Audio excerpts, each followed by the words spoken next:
Is everybody in the world blind? Please, Lord, give me a sign, a sign. I feel like I'm losing my mind. Is everybody in the world blind? Please, Lord, give me a sign, a sign. I wanna be the greatest. Everybody on the fake shit. I look around and feel like everybody is the fakest. I make this every day and I'm impatient, hoping one day I blow up from the basement. Statement, the top is so vacant. I don't hear shit that I think is amazing. Waiting for my day when I'm playing sold out shows for 1,000 faces. Hey, give me that crown, get in my way and to be put down. It ain't your place, all this my sound. If I want that shit, then I'll get it right now. I'm losing it, the noose it fits. I'm losing shit, a stupid myth. You choose to live or choose to dip. You choose to fight or lose your grip and lose a gift. I feel like I'm losing my mind. Is everybody in the world blind? Please, Lord, give me a sign, a sign. I feel like I'm losing my mind. Is everybody in the world blind? Please, Lord, give me a sign, a sign. Yeah. There's no mercy in this world, just hunger-thirsty persons in different versions. Each new update, that shit worsens. Why? Pull back the curtain and you'll see the different vermin. We all have different burdens that all seem to cause disturbance. Yo, so do me a favor, don't treat me like a neighbor. Don't need the different flavors of your problems just to savor. I've got my own issues, I need a comb to get through. Don't need to groan with you, just go get your own tissue. I feel like I'm losing my mind. Is everybody in the world blind? Please, Lord, give me a sign, a sign. I feel like I'm losing my mind. Is everybody in the world blind? Please, Lord, give me a sign, a sign. That's it, the end of the song. Next time.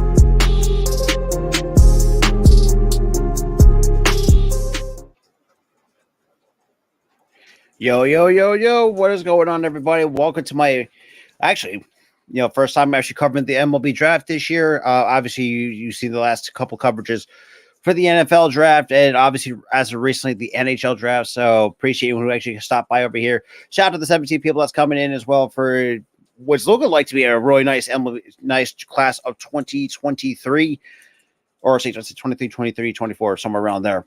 Don't quote me on that. But before we get to it, if you guys are new, definitely make sure to hit that like button, also hit that subscribe button, and all that good stuff. So what's going on? What's going on, normal guy? What is up? What is up? Shout out to the 18. Shout out to mostly come from the Facebook side. So shout out to every single one of y'all. It's gonna be a lot of fun. Gonna be a lot of fun seeing who's gonna be the number one overall pick. I'm gonna be completely honest. I either there's a couple guys I could see could be number one. Maybe I think Wyatt Lamb, you can make it right. We could be number one. I know people are going to say Dylan Cruz should be number one. Granted, in a way, yes, but he's not going to be willing to go to the Pirates for that team that's cheap. That's the way I'm going to be looking at it, in my honest opinion. But it's going to be a lot of fun. It's going to be a lot of fun to do. Like I said, I really haven't really kept much of it, but I've kept a very close eye on some of these prospects.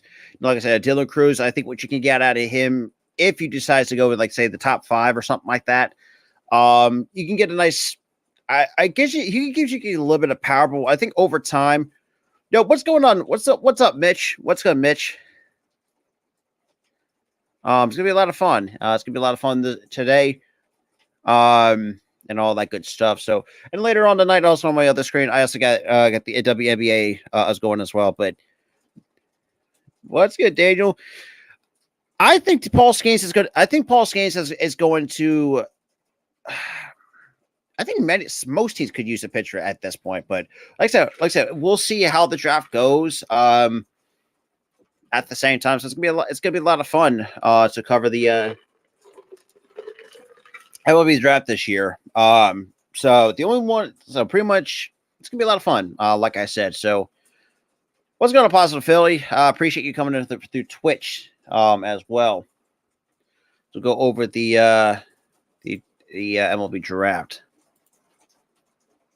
So it's going to be a lot of fun. It's going to be a lot of fun to see, because obviously me and my Phillies are going to be picking like pretty much down the middle, or actually down at the low 20s, and all that good stuff. Just because, you know, obviously if you're a World Series and all that good stuff. So it looks like we're getting ready to go underway for the 2023 MLB draft. So shout out to the 24 that is here in the stream. And obviously the draft. Really? And who would that be? So let me know about that. Because the one prospect I know that is from Jersey is Anthony Solomato, but he's with the Pirates. But it's like I said, it's gonna be interesting. So it's gonna be a lot of fun to overlook something like that. But I think overall, we have the Pirates right now on the clock with the first overall pick. Obviously, we're probably somehow won the lottery I think that's before the season even started. So, because for me, oh God. So obviously, without the lottery, you had the.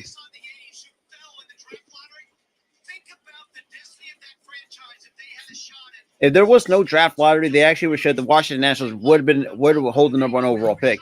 No, I would be surprised if Paul Skeens turns out to be a Washington National. I would not be surprised if he went number 2 to the Nationals. I think they're as well. But we'll see. We'll see how this all goes. So, see, he's someone I don't know. Obviously, Rob Manfred gets a little bit. Key, we are at 27th. We're in the late first round. Same with Houston. It's gonna be a lot of fun.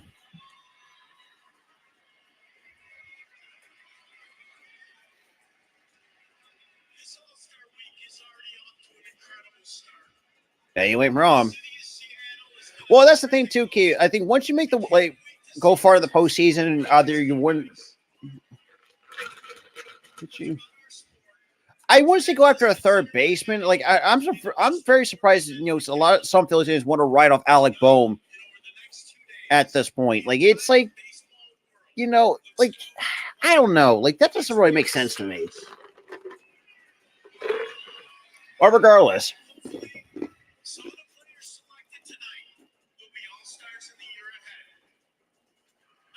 I would say more of a first baseman pitching, and maybe I would say go after like an outfielder if any outfielders are available at the moment. But regardless, you know, like I said, I'm not going to really be picking too much on the draft. Oh yeah, definitely. Especially you got Paul Skeens, who's been kind of freaking disgusting at the college level, and then you also have Dylan Cruz. That's what I'm saying. Left field. I would say left field is more of the priority. I think outfield was more of the priority than the first baseman. But I would say, you know, left field, pitching, and then a first baseman, in my honest opinion, anyways.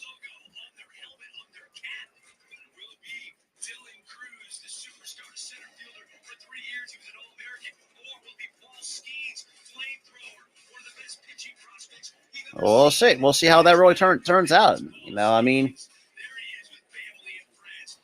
it's gonna be a lot. It's gonna be, like I said, it's gonna be a lot of fun covering the NBA, or not saying the NBA. That's the only one I have not covered as of recently. But I'm gonna try to do this as not just the NFL and the NHL, and constantly do this again next year as well. It's gonna be a lot of fun.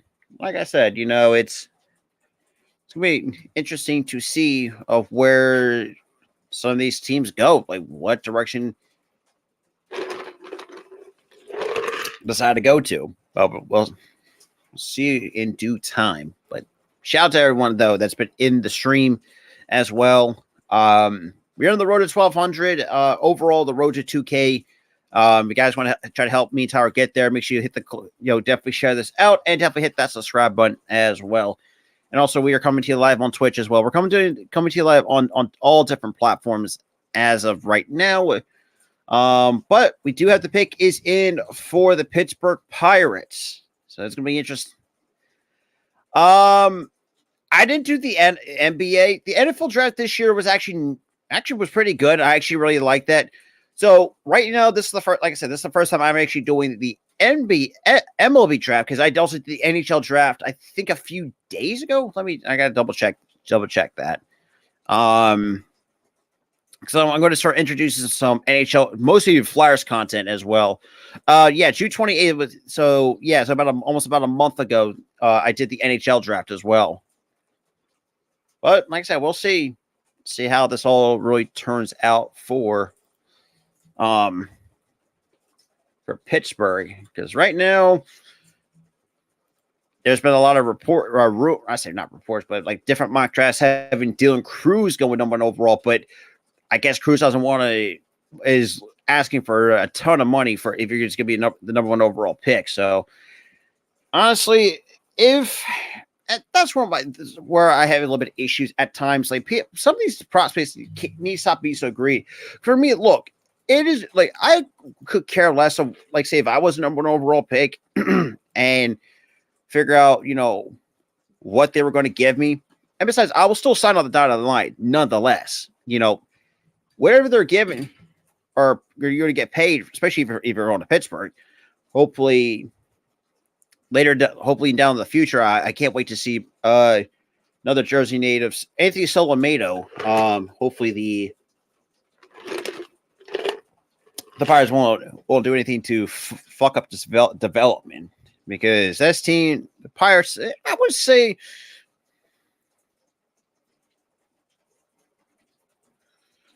Gonna be a lot of fun. All right, can we get over these damn commercial breaks? This is kind of getting boring. I wish it's like anything that's just been, just like being commercial free. It's gonna be so.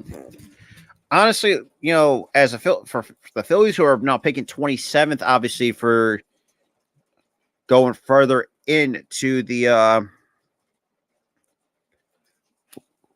in the postseason. So we get. Well, actually, it is on MLB Network. I would say they're not doing a different location for me. I have it on my Xfinity streams through MLB Network. So, I mean, even Wyatt Langford, too, what you're going to get out of him is another nice 5-tool player as well. With speed, power, all, the only necessary tools for, and all that good stuff.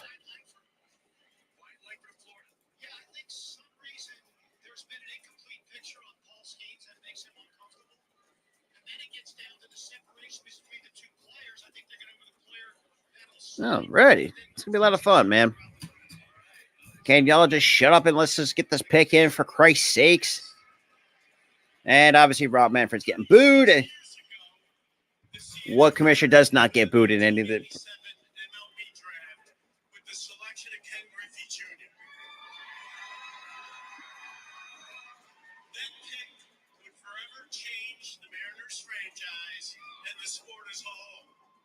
For 22 seasons, baseball fans had the opportunity to watch one of the game's very best and talented players as his Hall of Fame It's gonna be a lot of fun. took place. No stranger to all-star. Yada yada yada. Shut up, Manfred. Nobody cares. A fan-selected starter in all of them. Tonight, we welcome Ken to the stage here in Seattle, where it all started, and invite the former number And obviously, they're bringing out Ken Griffey. Obviously, for those who remember Ken, the kid, that's the #1 overall pick. So let's just see. It's gonna be a lot of fun. So, overall, Ken Griffey Jr., first overall pick in the 1987 MLB draft by the Seattle Mariners. Oh, Paul Skeens is going to Pittsburgh. So Paul Skeens is a Pirate.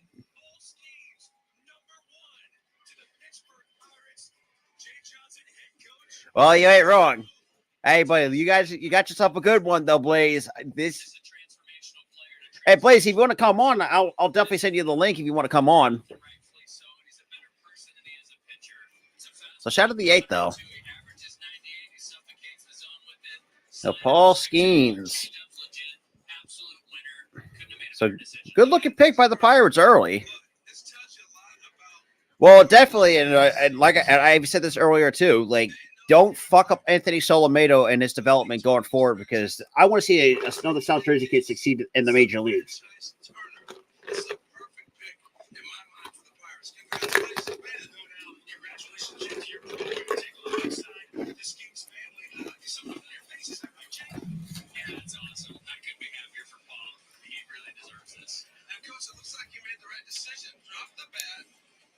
So Paul Skeens goes #1 overall to the Pittsburgh Pirates, and obviously it's a good choice.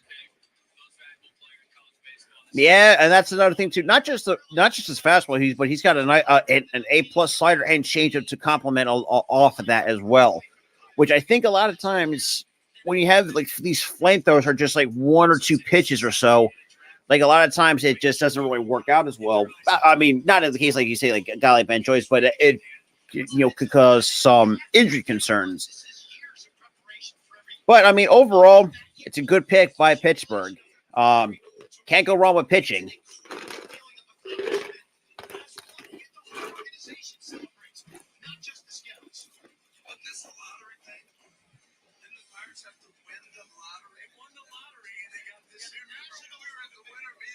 So now Washington is on the clock. So Pirates' first overall picks, currently Paul Skeens. You had Henry Davis in 2021, Garrett Cole in 2011, Brian Bullington in 2002, Chris Benson in 1996, along with Jeff King is the other first overall pick.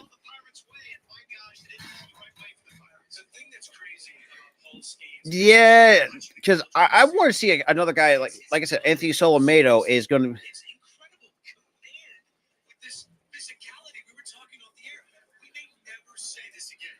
I have a feel like Dylan Cruz is going to be a national.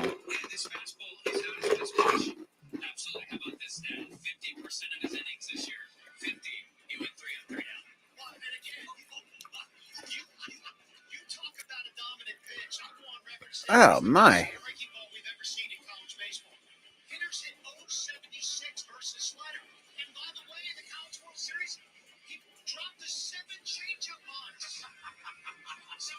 So season statistics: 12-inch was tied for second at 1.69 ERA.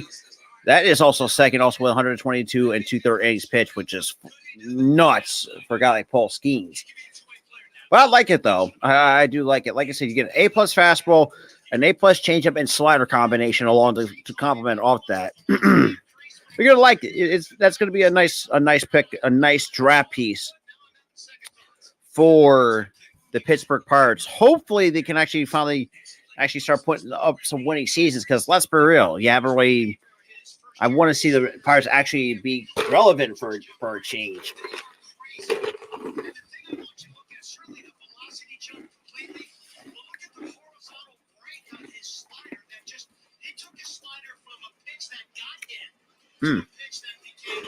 Yeah, a lot of fun.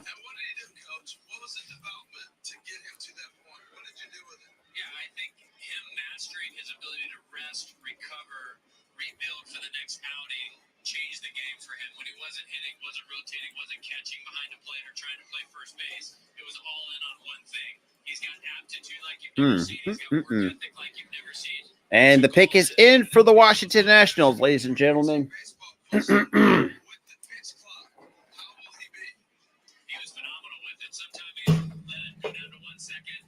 Yeah, it's the Major League Baseball draft. Absolutely, Angel. So appreciate you coming in.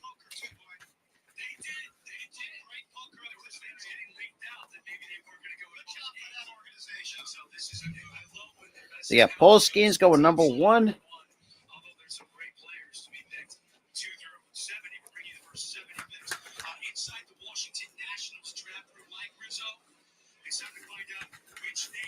Not a problem, Angel. No, as a Phillies sport, or just mostly a Phillies fan, but now we're With the number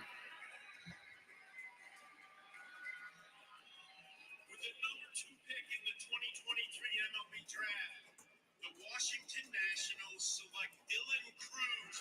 so Dylan Cruz is going to the Nationals. Now we got the Tigers now on the clock. So after 2 LSU guys are taken in the top 2. Dylan Cruz, second overall to the Washington Nationals. Tell that fan base what they're getting. They're getting a face of the franchise. As a player, can do everything. As a person, blends humility with the right kind of edge. This tool set shows up every It's just a nice skill set from Dylan Cruz. Even though I think the power might come later as he develops, I mean, overall sitting at 6 feet, 205.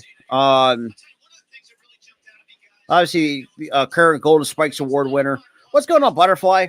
What is going on? So I appreciate you coming by for the MLB draft of 2023. So everybody says question the power. He had a slugging percentage of 833 against 95 mile an hour plus fastball. That's elite. And that's what you see in the big leagues. Correct. You're seeing velocity at the highest level, and he handles it well. Yeah, and the other thing, profile-wise, the kid can stay in center field. So in a game that's truly lacking in center fielders, impacted center fielders, now they've got an opportunity to kind of build their team around this guy in center field. Harold, what do you see in Dylan Cruz?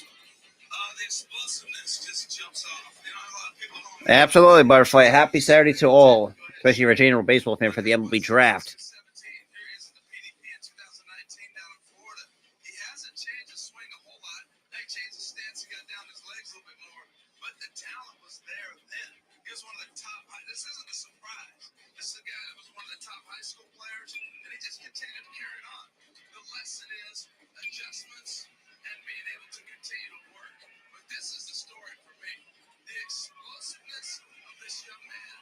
How he is. That's a good thing about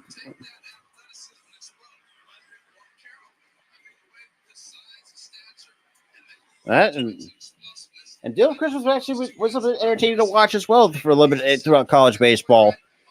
Not just the fact that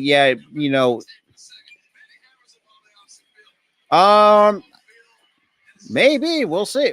That's probably, I don't think so. I think they'll have to do that. That's a kind of a different period for the international signings. But we'll see. Like I said, we'll see in terms of the draft class. bounces life around baseball. That talented K draft at the field all the time.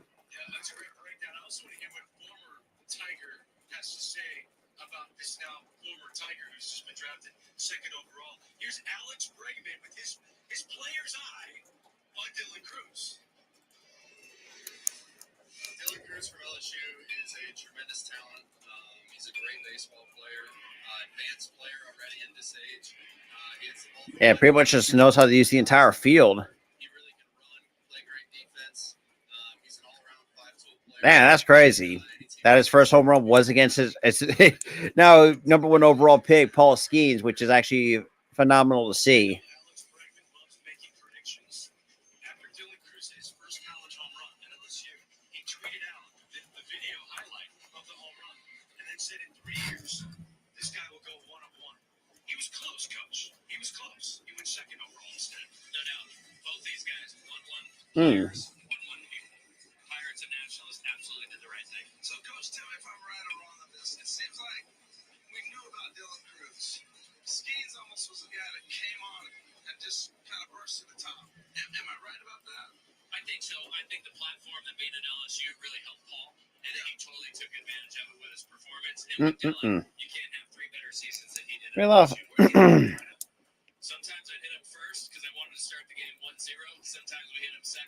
protect him. Sometimes we hit him third because we wanted guys on base and him to drive him in.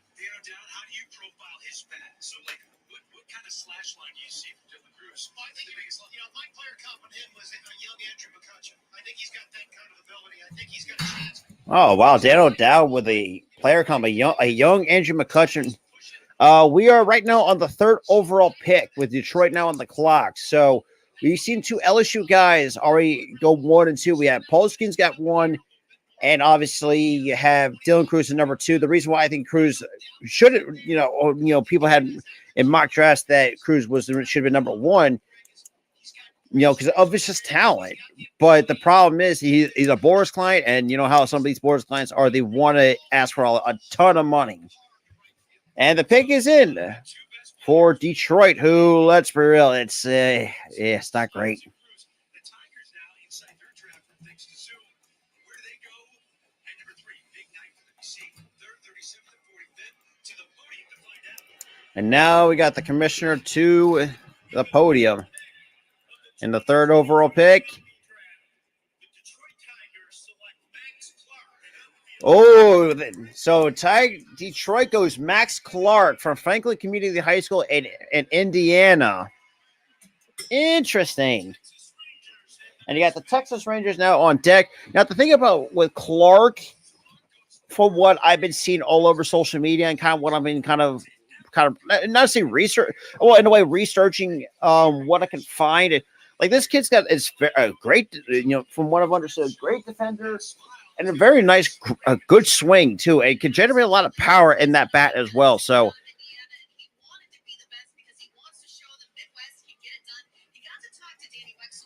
it's gonna be it. So Texas is on the clock. So.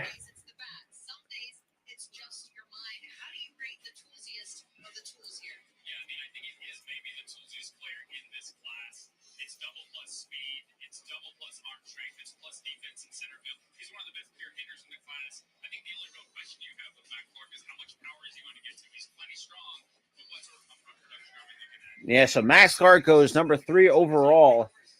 18 years old, 6'1", 190 pounds. Number 5 on MLB.com. 70 grade run skill between a speedster, which you definitely would need in a center fielder. According to MLB.com's his evaluation, he's got a hit tool of 60, a power, which I think over time, once he gets older and develops into his body, I think that's going to start coming along as well. So it's going to be interesting to see. And well, hopefully Detroit doesn't fuck this one up, or any development for that matter. But congrats to Max Clark, though. Congrats to Max Clark to actually live. A lot of guys streams like myself. It's something I think I've talked about a few times. On a couple of personal streams as well, that I've always because I want to try to play at the high level, but it just unfortunately me being a late bloomer, it's just not, like I said, it just never came to fruition. So I pretty much just squashed it and just moved on with life as it is.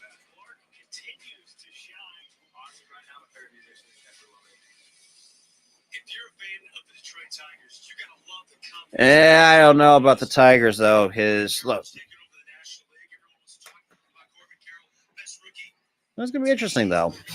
So overall, for those who are just coming in, so welcome everybody. So you had for those who are just coming in, quick recap. So overall, for the first 3 picks right now, as it stands, is Paul Skeens went to the Pirates, Dylan Cruz goes to the Nationals, and now you have a raw high school prospect in Max Clark going to Detroit.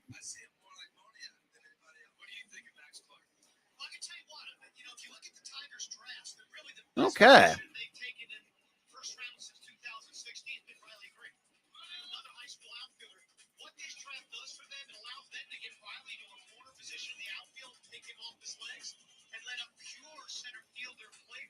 Another evaluation where they feel the high school kid is going to be as good or better than what the college bat already is. That's what I love about the draft, Greg, is that everybody looks at things totally different.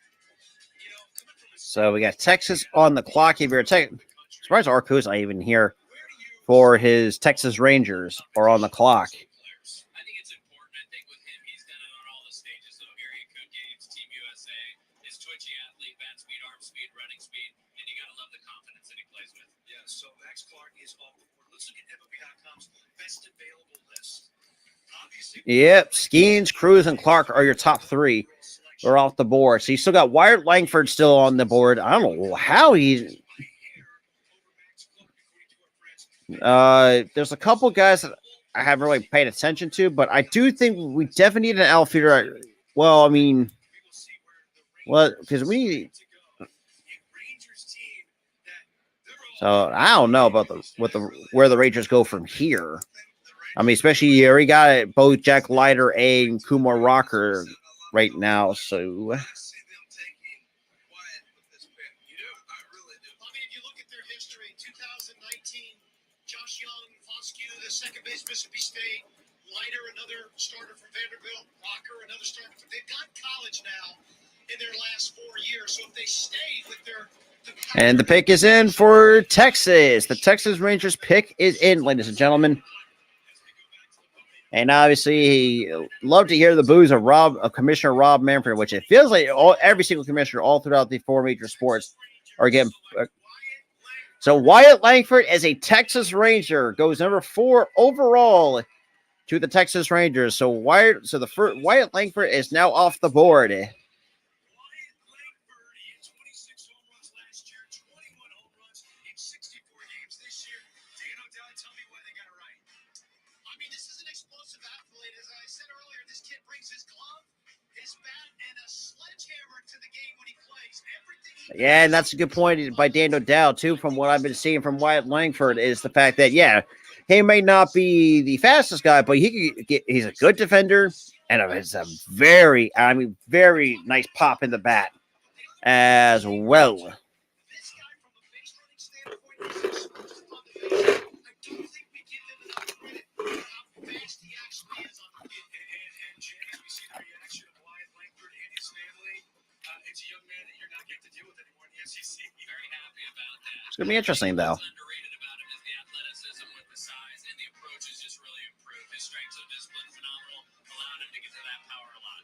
Looks like a party. Look at that. Yeah, man. Hey, he's going to the right place. They do big in Texas. They do it. Wyatt Langford off the board. Wyatt Langford. To the Texas Rangers. We're going to take a timeout. When we come back. And we're going to go to quick commercial break with Minnesota on the clock at 5th overall. All right.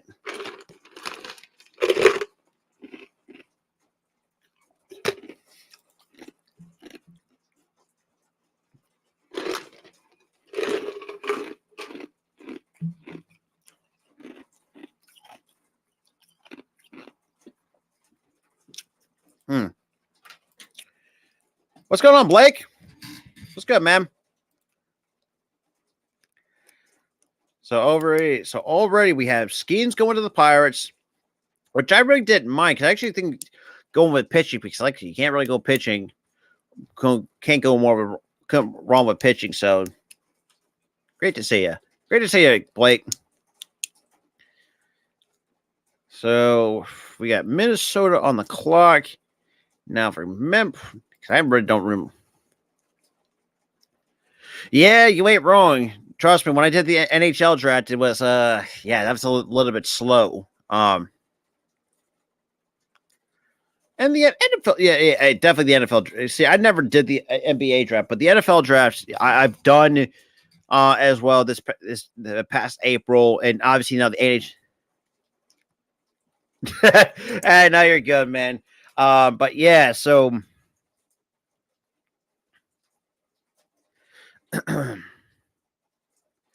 but yeah, so interesting choices so far in the top 4 of this draft class, with Wyatt Langford going to Texas. You had Paul Skeens go to Pittsburgh, Dylan Cruz to Washington, and you also have Max Clark to Detroit, which is going to be interesting to see going forward. Oh, see how that really turns out. So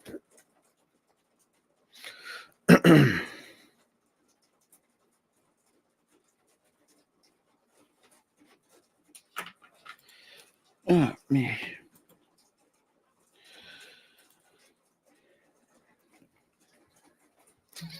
Do-do-do-do-do-do.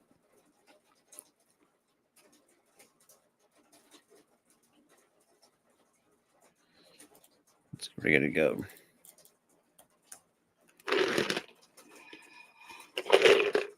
So I'm trying to think, where does Minnesota go from? I mean, you have one, your Gators are off the board, and not and Wyatt and Langford. So I haven't really watched the other two, Hurston Waldrop and Josh Rivera. So I really don't know much about them. So I really can't really say for much.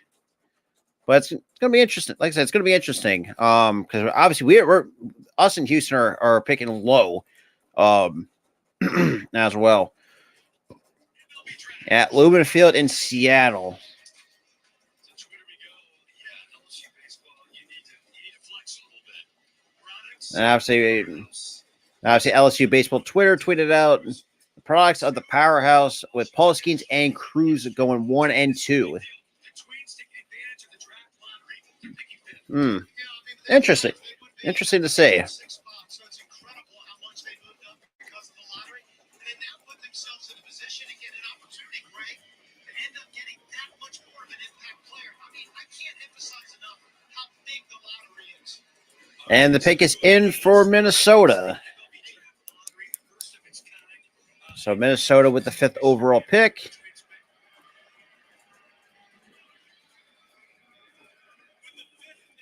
the 2023 MLB draft, the Minnesota Twins select Walker Jenkins, an outfielder from South Brunswick High School. Walker Jenkins is a Minnesota Twin. The Oakland Athletics. And I got Oakland A's now on the clock.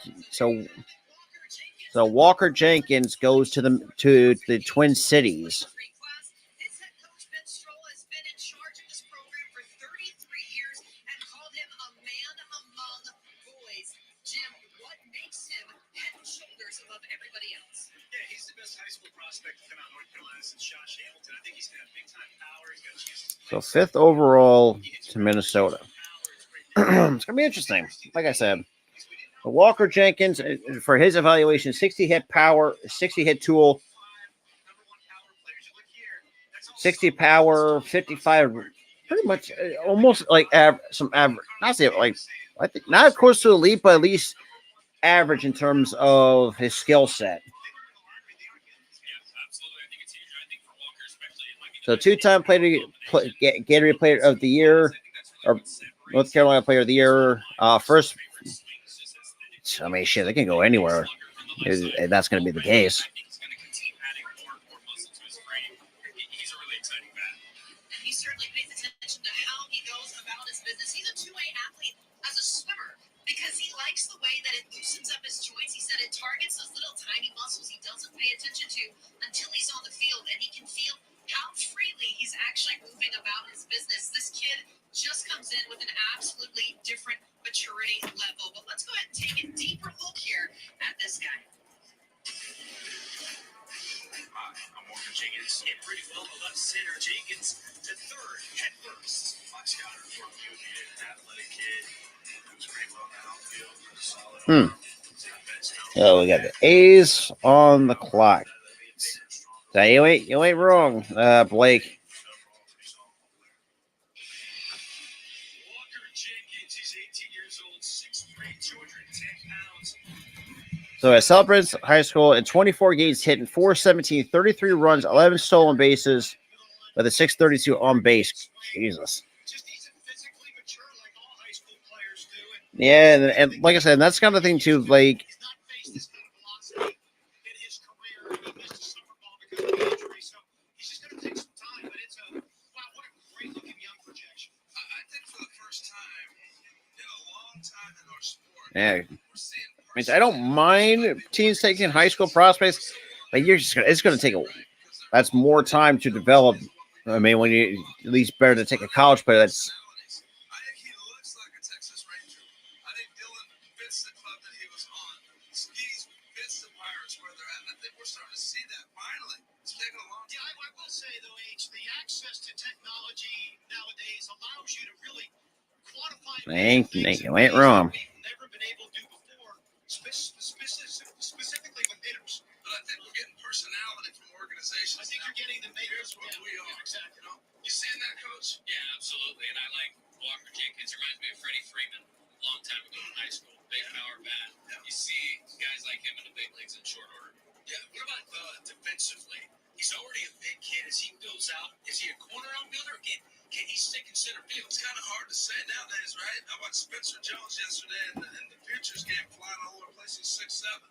You know, we lost Aaron Judge. You're seeing a lot of guys. He ends up in a corner position. I mean, you realize the physical demands to play center fielder, like real. If that guy's that good a hitter, I don't want anything to take away from the ability to really impact that. That's a good point. That's a good point. Up next, the Oakland A's. 60 seconds. Oh, this is always an interesting team and organization to talk about. Dan, are there any trends in the Oakland A's that you've noticed over the years? Well, first of all, I think Eric Kubota does a wonderful job there. One of the longer tenured scouting directors in the game.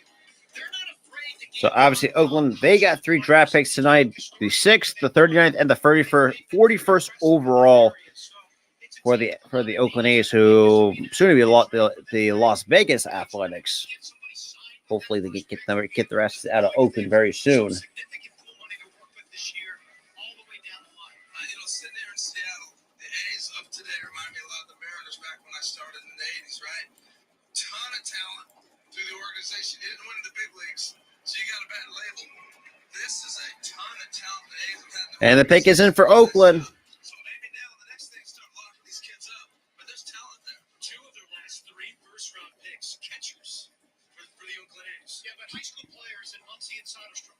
But we'll find out who the A's are taking now. Back to the podium we go live. And Oakland. With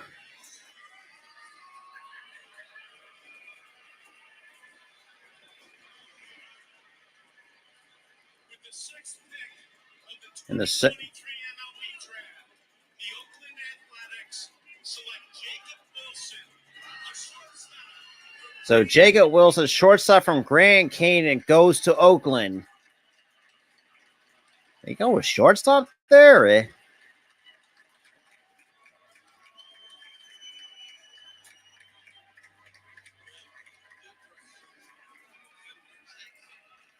That's pretty cool. I was talking to Jake for our radio. You know, his dad, Jack, played here in his formative years. He played Little League here in Seattle. Is that right? Yes. And he's a different player than his dad, right? Totally different player than his dad. He's bigger, he's stronger, but he grew up in a Major League clubhouse. Oh boy. So take a shortstop, 6th overall. Interesting. Interesting to see.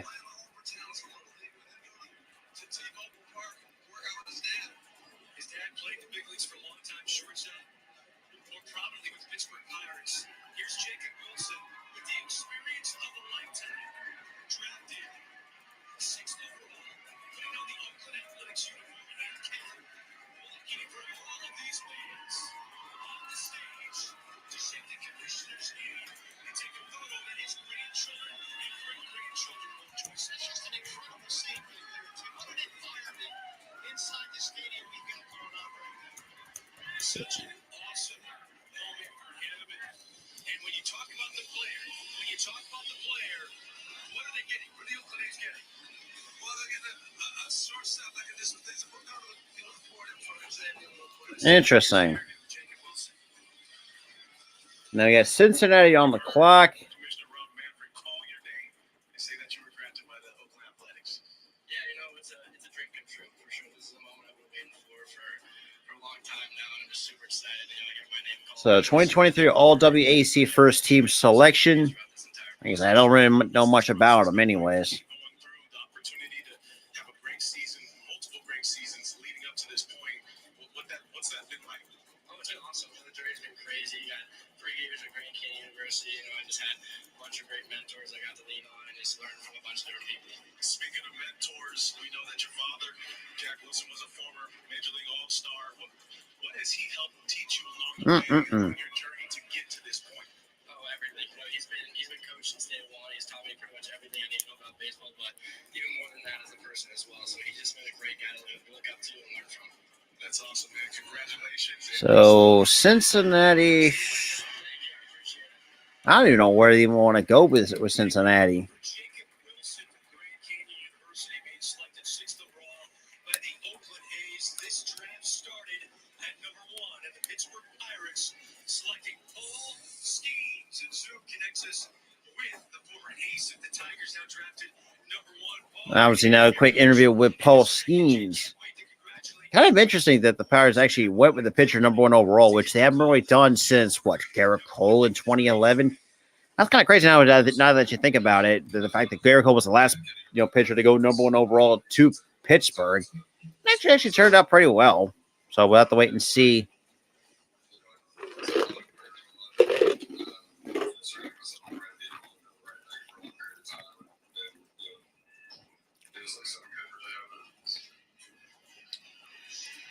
Johnson here, just so proud of you, and just wanted to say congratulations. I wish I could be there with you tonight. Just tell everybody about the last 6 months. I mean, going national champion, #1 pick, you changed our program. Just tell what it's meant to you. Yeah, obviously it's been everything. It's been awesome to be there. Never experienced everything there. So grateful for the experience and opportunity to be able to run a national championship. Awesome, super proud of you. Hey, Paul, it's Harold here. I got to be real quick with you. We're getting ready to get a pick, but I want to get a question in. I want to have a little fun with you. Are we going to see you hit? Are you going to hit? Are you Shohei Ohtani? I don't know. Hey, congratulations, big fella. Thank you for joining us, and enjoy the day. This is your day. 1-1. Amazing, man. Congrats. There you have it. Paul Skeens went 1 of 1 to the So Bob Nightingale actually tweeted this out. So Pittsburgh Pirates GM Ben Cherington anticipates that top pick Paul Skeens will pitch in the organization this year, but unknown whether it be in the big leagues. What the hell? All right, that makes sense to me. The dude just got drafted, and yet you wanted him to try to pitch this year. I say try to at least double. That doesn't make no goddamn sense. But regardless, the pick is in for the Cincinnati Reds.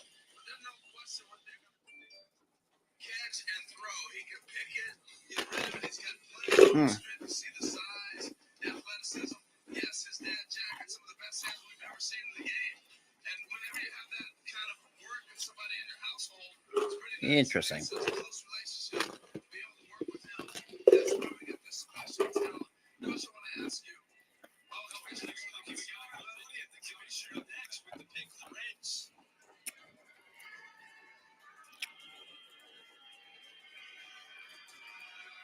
So Cincinnati. Cincinnati Reds select Rhett Lauder, a right-handed pitcher from Wake Forest. So Rhett Lauder from Wake Forest is now a Cincinnati Red. So there you have it. The 21-year-old Demon Deacon gets the next selection here. Honestly, I thought he actually really played well in the College World Series, or actually in the ACC pitcher of the year who has gone in the college playoffs. So Paul Skeens. That you're looking for pitching this year. He's about what he's going to be once he joins this organization. But Jim, for you, yeah. why is he that high? I think the two best college pitchers this season, just the two best first pitchers we saw taken in the draft. I think he's the most polished pitcher in this draft. He can't go 1-2 like Paul Skeens does. He can't give you an 80 slider. But he plays the most consistent changeup in the college class. I think he's got the best control in the college class. So shout out to 10 though, man. He has to really work on Carlos. Yeah, read the big leagues. I think he can help a Reds team. I'm not saying this year, but pretty quickly they've taken a rise themselves this year. Absolutely. I don't think you need to project on him at all. Maybe that's a knock on upside, but I think it's a positive too because you don't have to do anything. It's 3 pitches that he can mix and match very consistently. I think hitters are always off guard because the fastball, the changeup, the slider can come at any moment, and he's got great feel for all 3. So he's a very polished pitcher. Oh, Craig, we're seeing a lot of great names flying off the board early here, and we are not done yet. Big day, man. All-time ACC strikeout record holder. There he is with his family and friends. And he's got Shohei, 80 grade Shohei. I feel like I can be the scout. That's the expert on that. Okay. To the Reds, the Royals are on the clock. The draft rules And now we got Kansas City. The 2023 MLB draft is presented by Nike, taking over the game.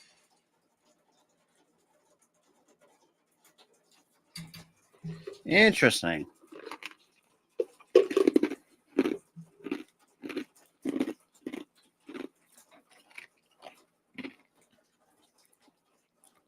Now, if I'm the Pirates, according to Bob Nightingale, say, you're going to have to rush them.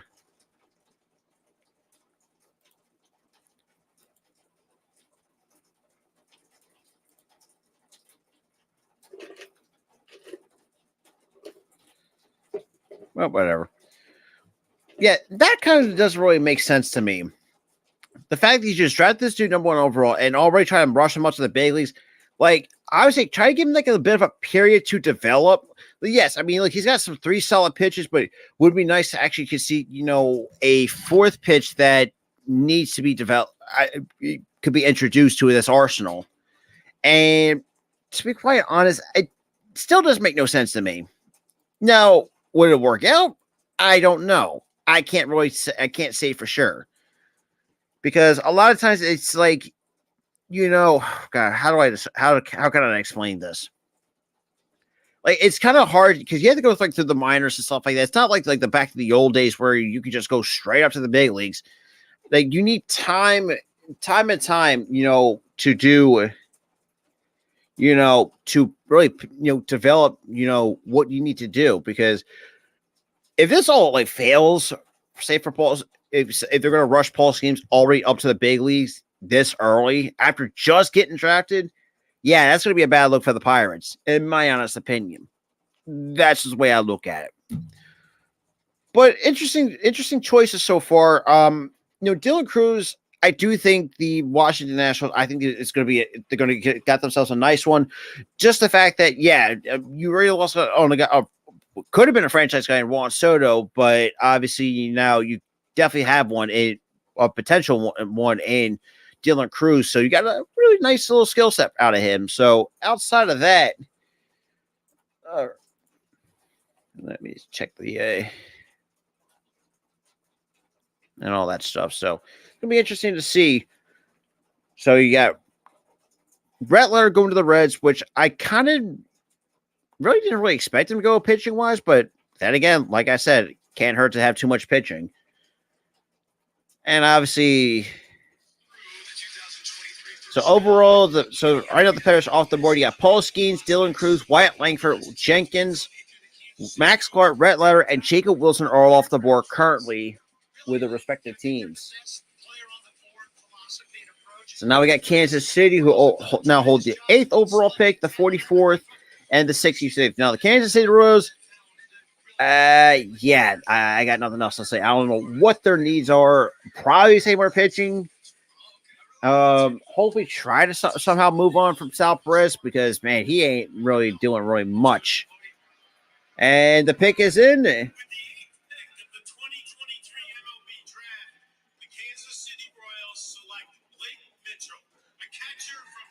So they took a catcher in.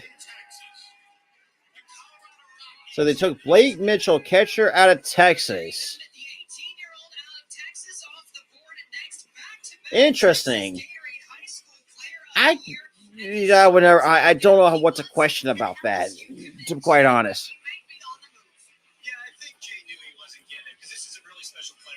There's some teams that are reluctant to take high school catchers. They think it's a risky position. But to me, if you have a player who profiles as a top player, even if you play catcher, then I'm not worried. What's going on, Raku? Kansas City with a catcher.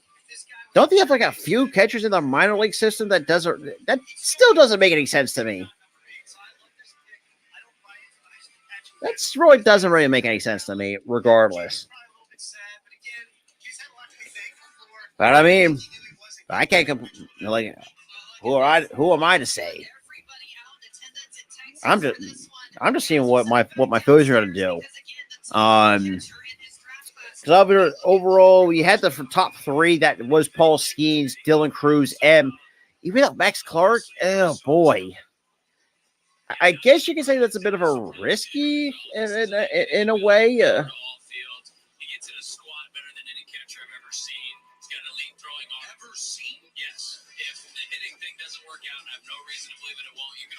I don't know.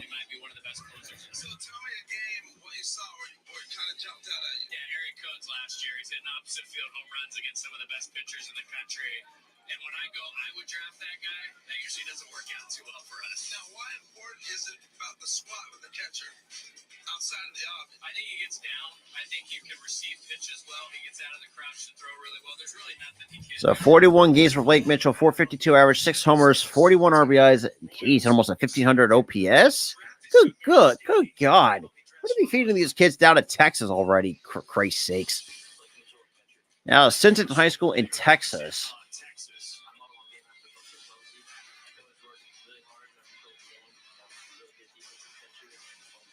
We got Paul Skeen.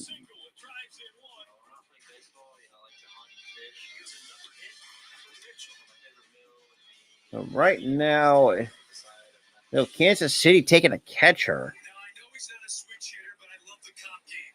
Patrick Bailey, who's tearing it up right now in the big leagues for the San Francisco Giants. On the left side, their swings look very similar. And Patrick Bailey is... I ain't going to complain about that. So, I mean, shit. So 18 years old, 6'1", 202 pounds, has 70 great arms. So, jeez. That's an interesting comp. Ted Simmons, a Hall of Famer, but he's Mm. not projected to be a burner. But what we're looking at could be the eventual replacement to Sal Perez behind the plate for the Kansas City Royals. Does this pick fit their trends that you were talking about? Well, it's really interesting for me because you had a college catcher on the board in Kyle Teal. That's also a tremendous looking catcher. So their grades had to be significantly ahead of a catcher that's further along in his development. But Teal has so much athleticism. He can bounce around, right? But I'll be right back, guys. We're going to take a quick commercial break, so stay tuned, and I will be back. Give me just one thing. Boom.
Sorry about that. I had to take care of a little something, a little personal. So, alrighty. So, sorry about that, ladies and gentlemen. So, Miami takes Noble Meyer. Oh man.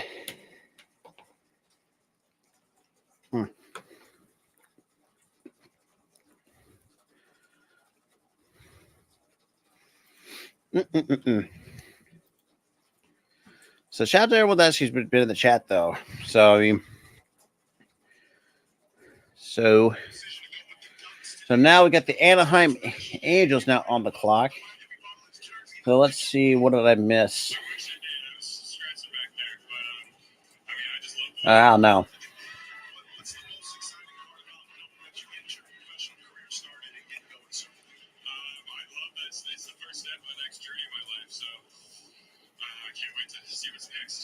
Yeah, well, we'll see. So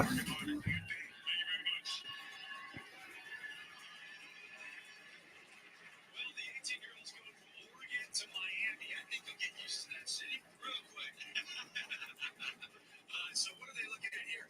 If everything works out, are you looking at a future ace of the Marlins? Well, I mean, you look at it's hard to say ace of the Marlins because that's all they're doing is producing aces. And yes, I mean the body builds. This guy's got just easy mechanics. So Marlins take a high school pitcher. He's already gotten bigger since I saw him here. He said 6'5", he looks closer to 6'7". And when he's releasing the ball, it's on you. One of Dan's big things. Man. You can't spin it early. You never got it. This kid used So shout out to the 7. So like I said, my apologies for being away. So Noble Meyer, 10th overall pick, 6'5", 200, and a commitment to Oregon. Interesting to say the least. Let me just change the background, and we are Gucci. We are good. So let's take a look. So overall, who do the Rockies freaking choose?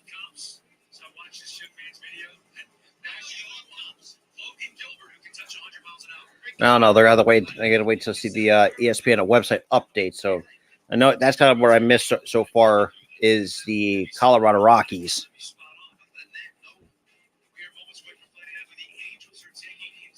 So the pick is in for the Angels. Obviously, they have one pick tonight.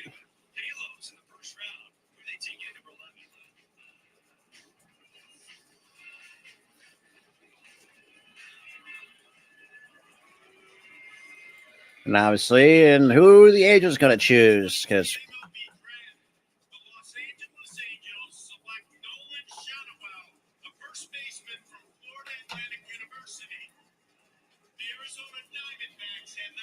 so the Diamondbacks, so they took a first baseman, Nola Shanwell. I apologize if I'm butchering that.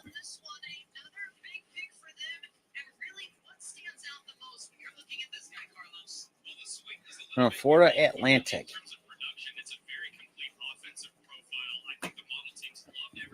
Interesting.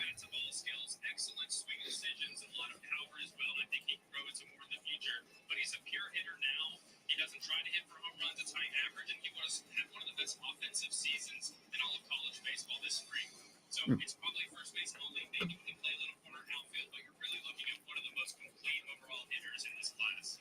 I get to take a look at how he reacts here. What I love about this kid is he describes the pitches he sees. Oh, that's right. And shout out to in the Alley Baseball Podcast. I actually put this out on Twitter. So Jesuit High School producing 2 top 15 draft picks in the last 3 years. It's pretty damn good. Oh, you ain't wrong. I mean, we have one of them that by the name of Mick Abel. For those who have not seen my short about him blowing away at 98 by Harry Ford, that's a lot of. It's gonna be a lot of.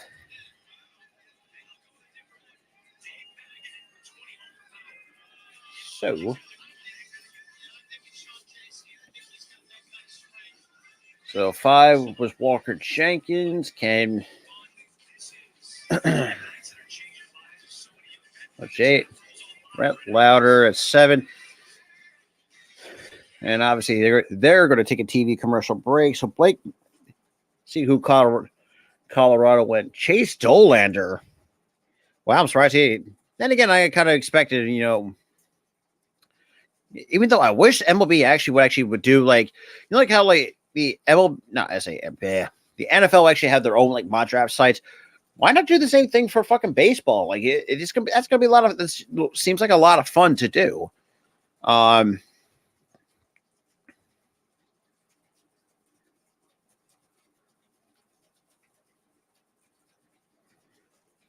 Alrighty, let me just grab another bite.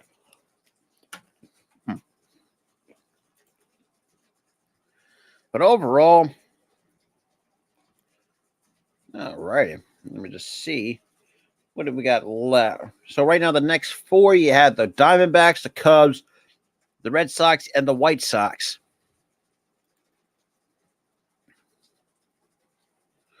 Alrighty. So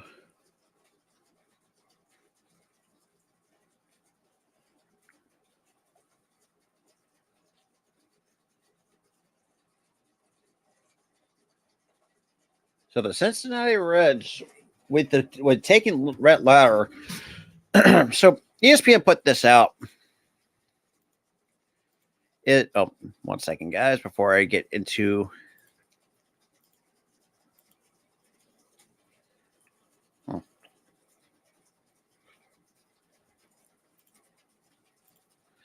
Now let me just do this. Let me just fix a few things.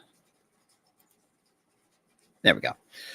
So Cincinnati Reds, since taking Rhett Lauer from Wake Forest, the ace of the Wake Forest squad that earned the number one overall seed in this season's NCAA tournament, Lauer joins former Virginia ace and Mariners draft pick Danny Holtzman as the only back-to-back AC pitchers of the year, using the fastball that hovers in the mid-90s and a strong changeup to keep his hitters guessing.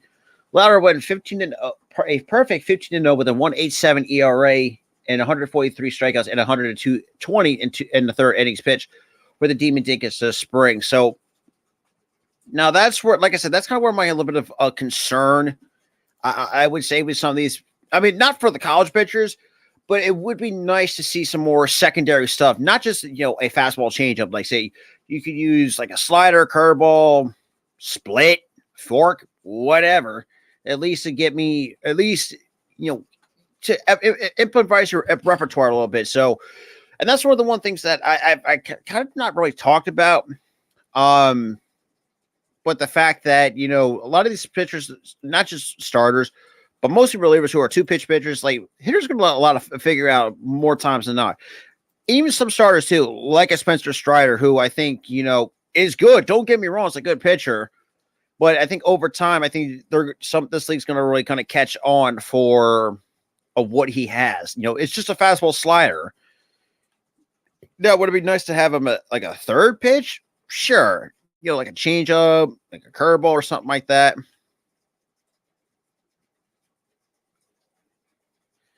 All right. So for the Arizona Diamondbacks, so Tommy Troy, they took a shortstop.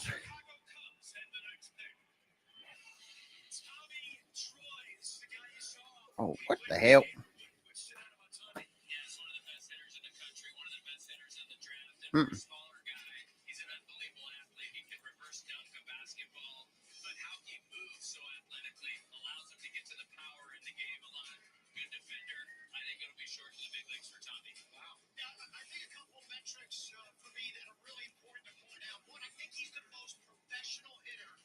So Tommy Troy sitting at 5'10", $197. Not previously driver, had a 55 grade run, which is kind of above average. I would, if I'm going to have to guess.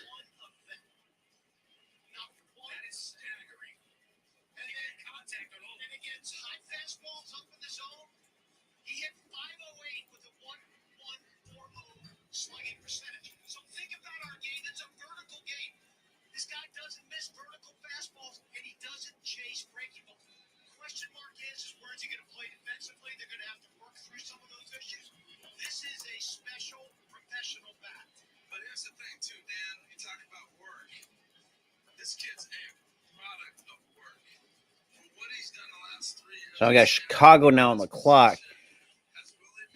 So for recent first round picks from Stanford, you have right now Tommy Troy at 12th overall. 2018, you had Nico Horner, 24th overall by the Cubs. Chris Bubik, 2018, 40th overall by the Kansas City Royals, and obviously Cal Quantrill, who now currently is with the Cleveland Guardians. Oh man, top of San Diego missing out on or trading guys that could have been something.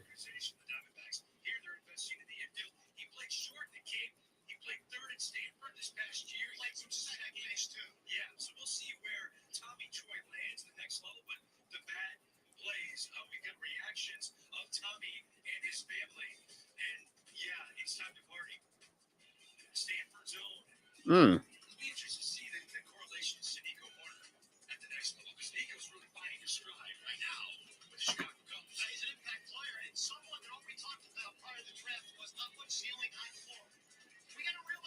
Yeah.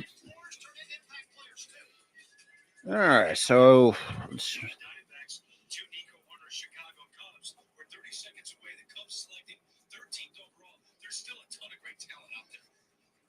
So the pick is in for the Cubs.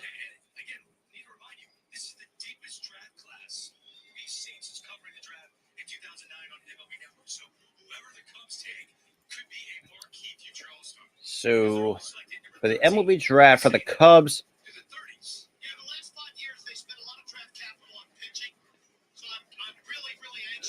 So definitely a catcher. Yeah, I could definitely see them taking a catcher because I mean you did lose. Obviously, losing Wilson Contreras kind of stings a little bit, but Young Gomes, how much can you rely on him? He's kind of getting up there in age. Definitely some more pitching can't really hurt. Third base is interesting. I don't know if they really need a third baseman, but hey, couldn't hurt.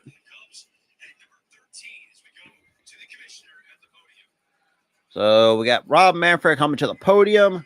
We're the 13th overall pick in the first round.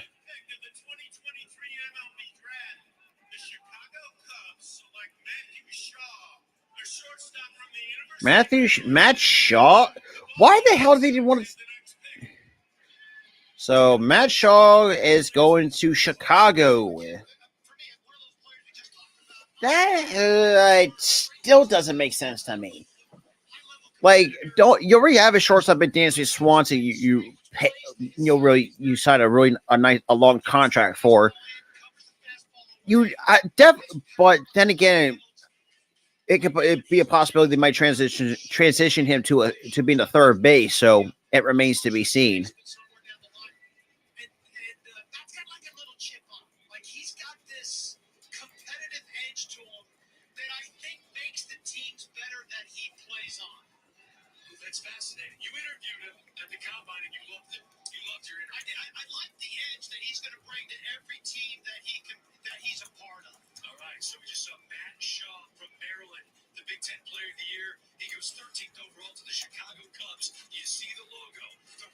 So we got the Boston Red Sox now on the clock.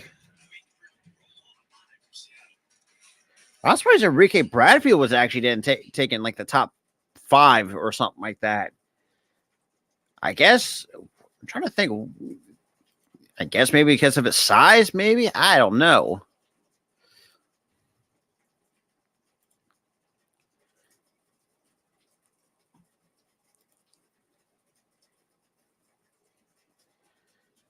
Well, we'll have to wait and see how that really turns out.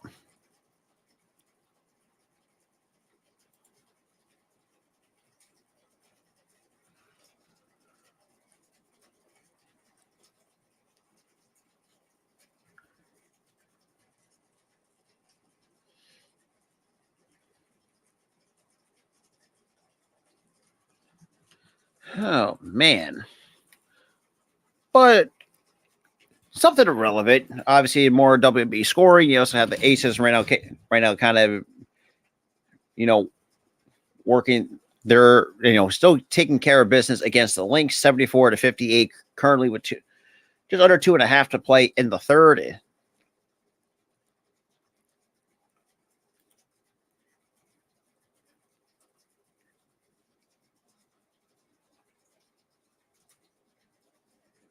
Yeah, but nobody cares about these damn commercial breaks anyway, so It's whatever.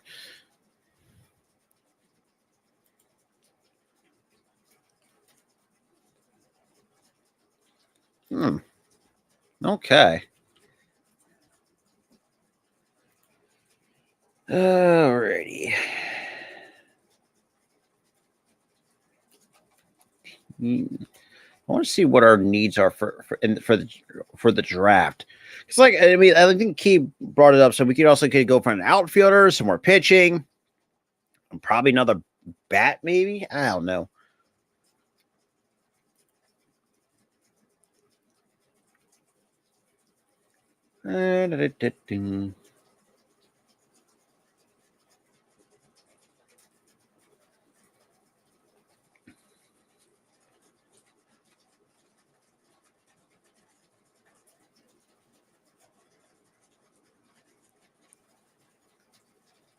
Yeah, but man, well, let's see what Boston goes with. Actually, no, that's not what I wanted to see at the moment. Here. So Tim Kelly actually put this out on May 29, 2023. Is it Tracy? No, that ain't it. Where the fucking? I'm not. Oh, for the love of God! I need our team.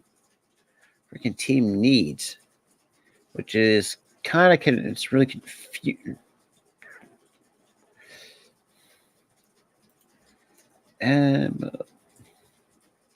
Draft maybe. So let's see what Sports Illustrated has to give us. So Philadelphia ladies, so link to a standout pitcher, obviously with 27th overall. Brandon Spro. Okay. Spro entered this week's SEC tournament. Okay, this is when still the that was still going on. This was May 25th of this year. 73. Well, that's the year is a little bit high for my liking. 18-8 record in college ball. Okay, that's not too bad. And the pick is in for Boston.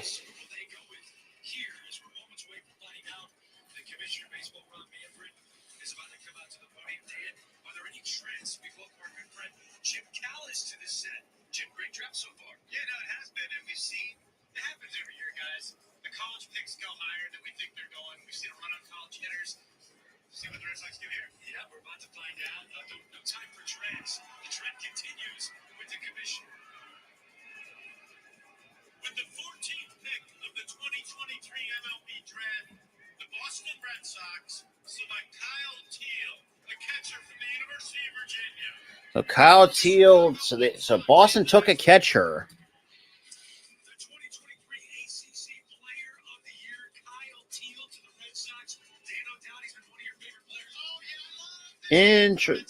Absolutely love it. Listen, in this position, you want your catcher to bring competitive energy. This guy exudes competitive energy. And oh, by the way, he's got incredible athleticism. He's got a plus arm. He crushes right-handed pitching. So the player evaluation for Kyle Teal. Then again, I could see Boston going for a catcher, though, because, I mean, let's be real. Wow, his player comp to Darren Dalton with a 60 hit tool, 50 power. So, which, like I said, anything that's like 50 from like 55 to lower doesn't mean that it's a bad thing, but I feel like, it's going to take a while to get right in, let them fill into their body size, basically.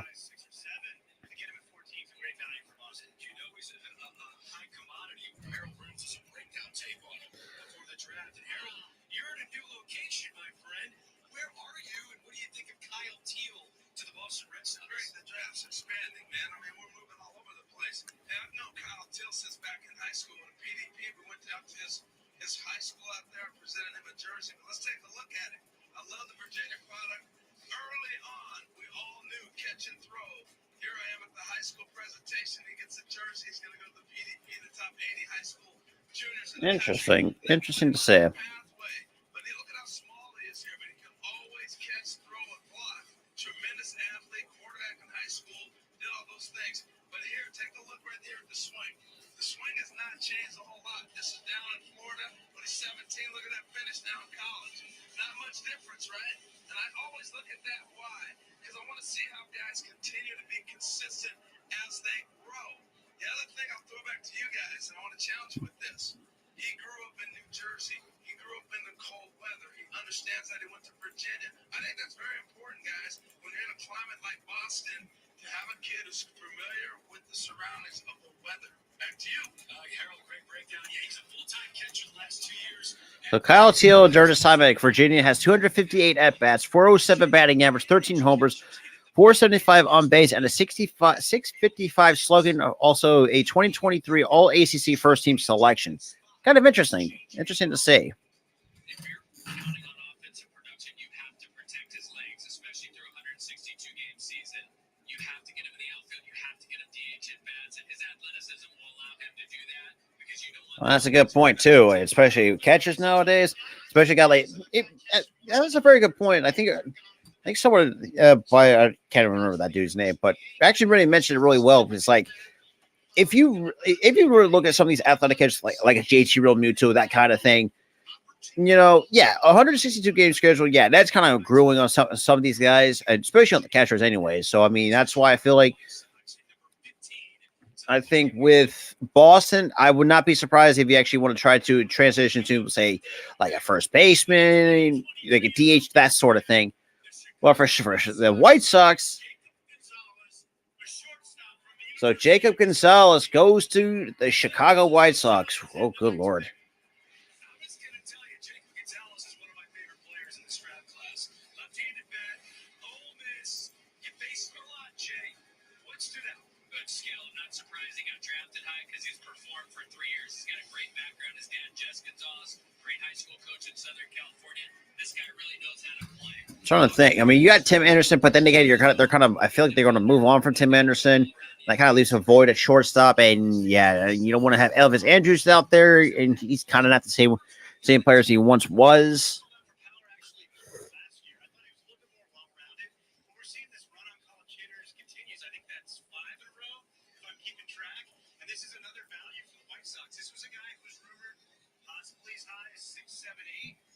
It's a possibility. And again, I wouldn't. Well, then again, I really can't say as a White Sox fan. So, Jimmy, on this kid, like I know he's got a solid floor. What do you think his actual ceiling is?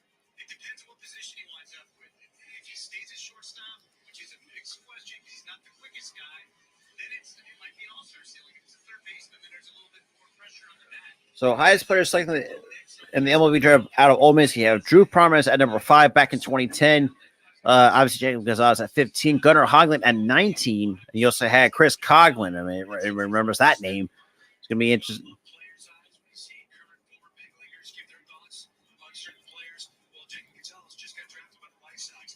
So now we got San Francisco now on the clock for.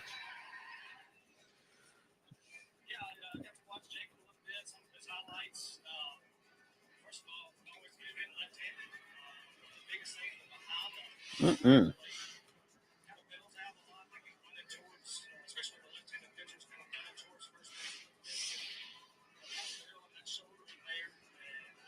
You got a nice short, compact swing as well.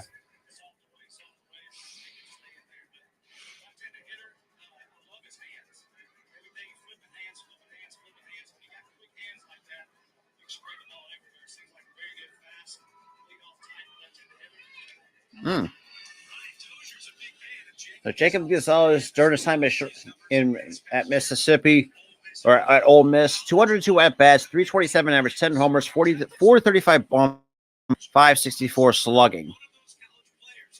And got my boy Raphael coming up in here. What up? Yes, I'm doing good. So it was really interesting that I just chose up Jacob Gonzalez as shortstop for Ole Miss. That was really, I mean, that kid, he can really have it at a good time because I'm gonna do it for this college career, and he has a great arm. Well, they're also saying that he might not be the quickest guy at shortstop, so they could potentially they might transition to a different position. Do it for size? Oh, yeah. How's the whole day been leading up to this? It's been like for your whole entire day and your extended career. But yeah, now we got San Francisco right now on the clock. Oh, the San Francisco Giants. Yep. Yeah. So I don't know if you saw Paul Skeens went 1, De La Cruz went 2, and obviously Detroit, bit of a risk, took a high school outfielder at number 3 overall. Oh yeah.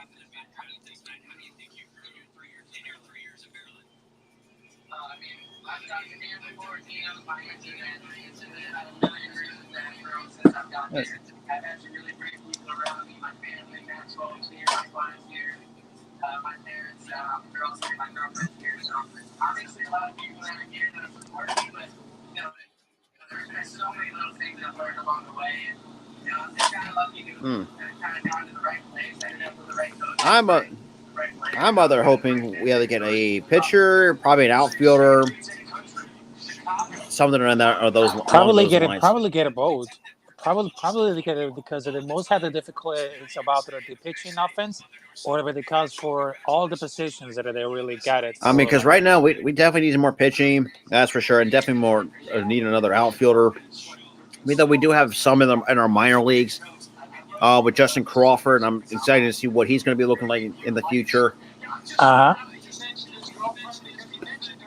But I'd say stick with pitching and actually go after the guy from Florida, Brandon Sproat. Would be nice to actually have. Yeah, it is. It is. What about your Yankees?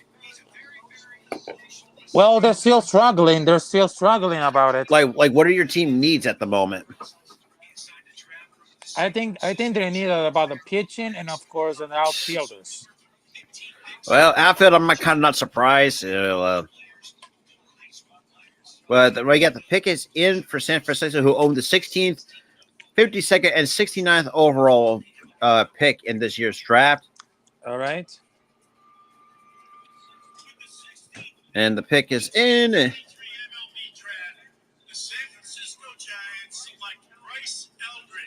So Bryce Eldridge is a San Francisco Giant, a two-way player from James Madison High School from Virginia. Interesting. Wow.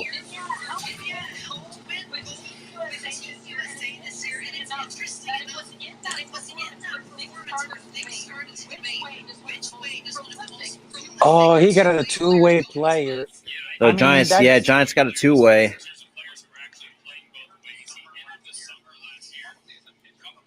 So 6'7", 223. Jesus. Jesus, I mean, he throws right, he bats left. That guy has he's the prospect number 23 from Alabama. I mean, this guy has a lot of good things about his arm. Interesting to see. Yep.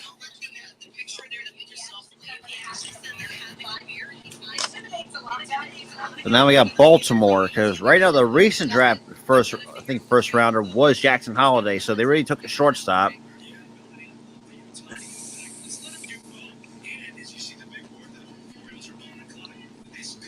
So the Orioles are on the clock. Bryce Eldridge goes.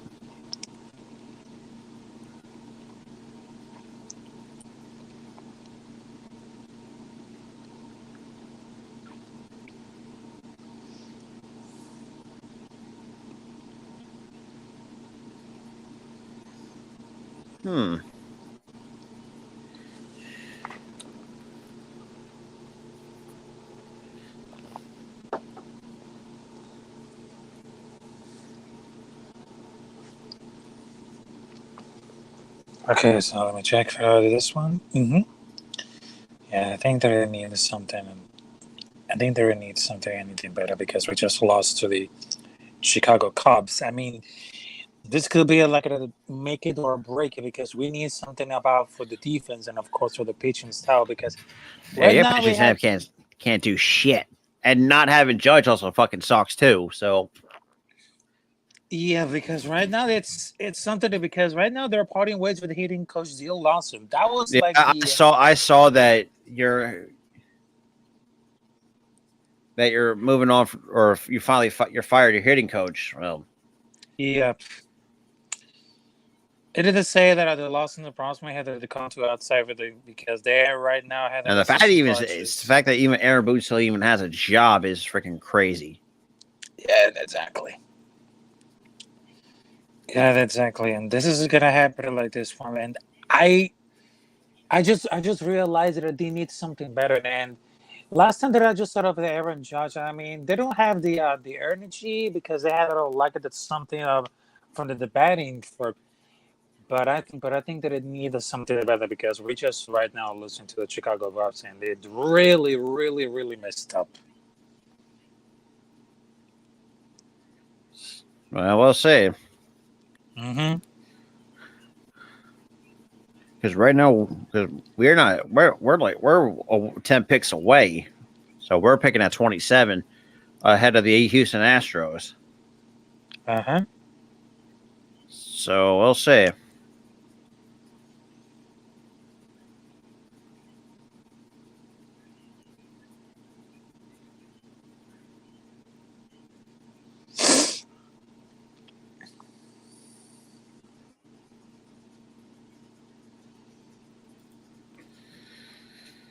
And then you got Milwaukee next, followed by Tampa Bay and Toronto.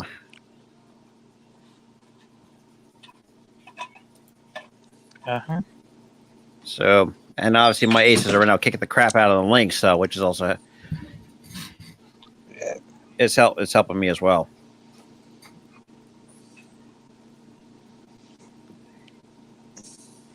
So we are back in Seattle. I see you at the All-Star break for a lot of teams.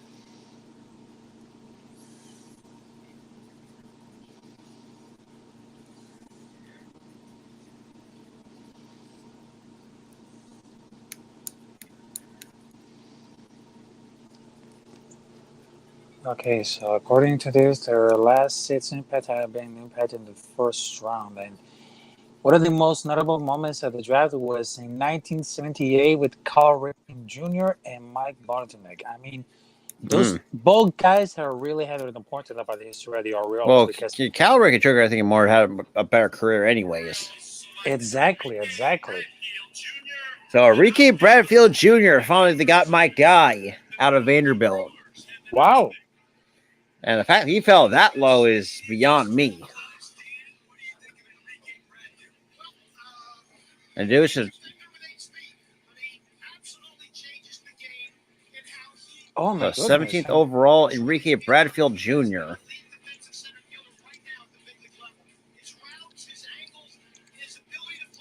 Oh, look at this speed. I mean, they happened to the evaluation about that because that guy was just Enrique I mean, Bradfield dude was phenomenal. Dude was entertaining as watch. And look at the speed. They have 80% of run and 60% of hit. Is true speedster. Exactly. That's what they needed for the Orioles. Then again, though, I mean, can't hurt to have too many outfielders. Then again, we at least see what the awards are going to look like going down the road. Exactly. Yeah. As for us, I mean, we gotta wait till what it's just the fact that we had to shut down Andrew Painter for a bit.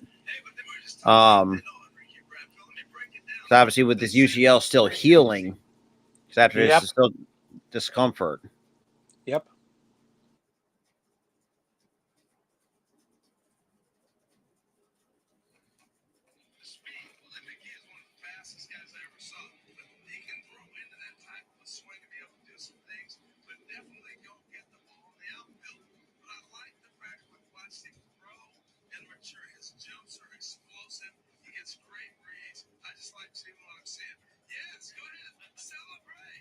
And Chase Dollander, God help you for Chase Dollander to go into the Colorado Rockies at 9.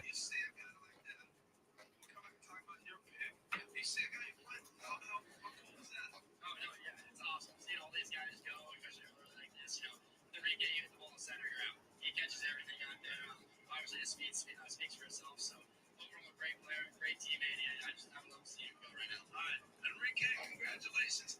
That's it, though, bro. We're going with hair. We're live with Jack right here. And that was good. Jacob and Jack. right, so Jack, the dad, sitting here watching your son go in the first round, man. Yeah. Coach, been around him all this time, played the big leagues. How's that feel? Best feeling I ever had. Did you cry? I was trying to fight it off. Mom was close. I think we were fighting it. It's just an amazing moment. It's still kind of numb. You know, it's something you dream about, and something that he's been working so hard for, and just where he came from and where he is now. It's been an amazing journey. So when did you find out about the pick? You know, we see phone calls and all that. When did you Alrighty. 2 minutes before it happened. So it was a quick turnaround from the phone call to being on stage. So through the process, we talked about this at the combine. You met with a number of teams. The A's obviously had to be up there in the top pick because you knew you were going to play high. You look back at that interview and remember some of the things they talked to you about? Yeah, I do. I think we had a great conversation. I think they were one of my last ones, and I walked in, we had a great, I think it was 30-minute talk. It was just, everything was spot on. It was great. I had a great time. Did they say anything to you like what they expected you to do when they were to pick you? They were asking you about your race. Not too many expectations. They exist that, you know, what my thought process, how I play the game, and it was just, you know, things like that. Hey, Speaking of which, let me see.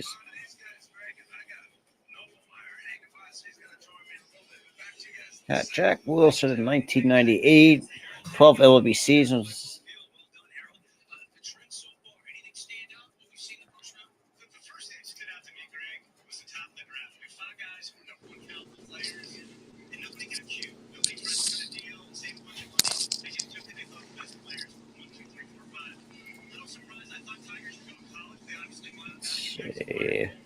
Man, So now we got Milwaukee.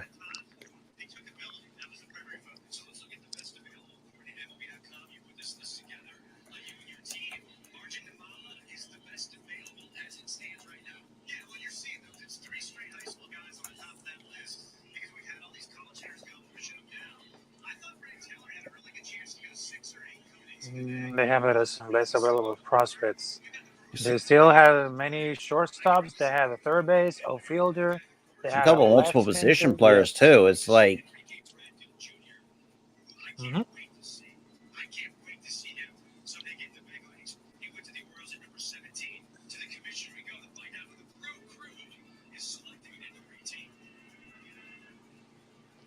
and now let's see what Milwaukee's going for. Okay, let's see what they got right here. Oh wow, they took a third baseman.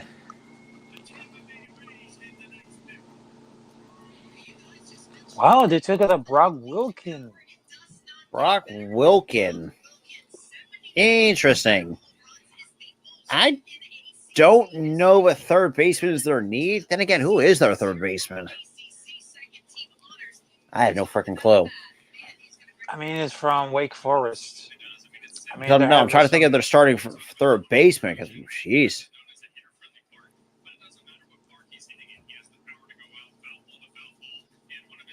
Oh, So they took a- that's what the Brewers didn't need it for.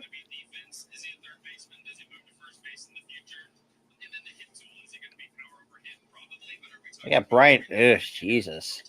Jeez. That's So that- not. So right now you have Bryant Anderson over at the hot corner. So 6'4", Yeah. 225. I can see them transition him to a first baseman easy. I mean, they should have took it very easily.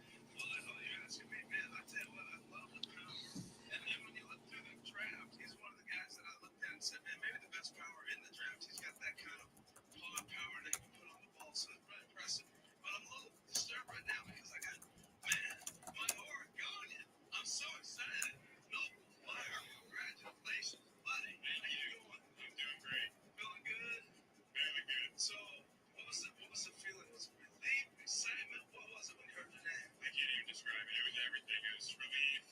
I mean, there's some excitement there. Just, when did you know that it was going to be the Marlins? Oh, that was it when you heard it?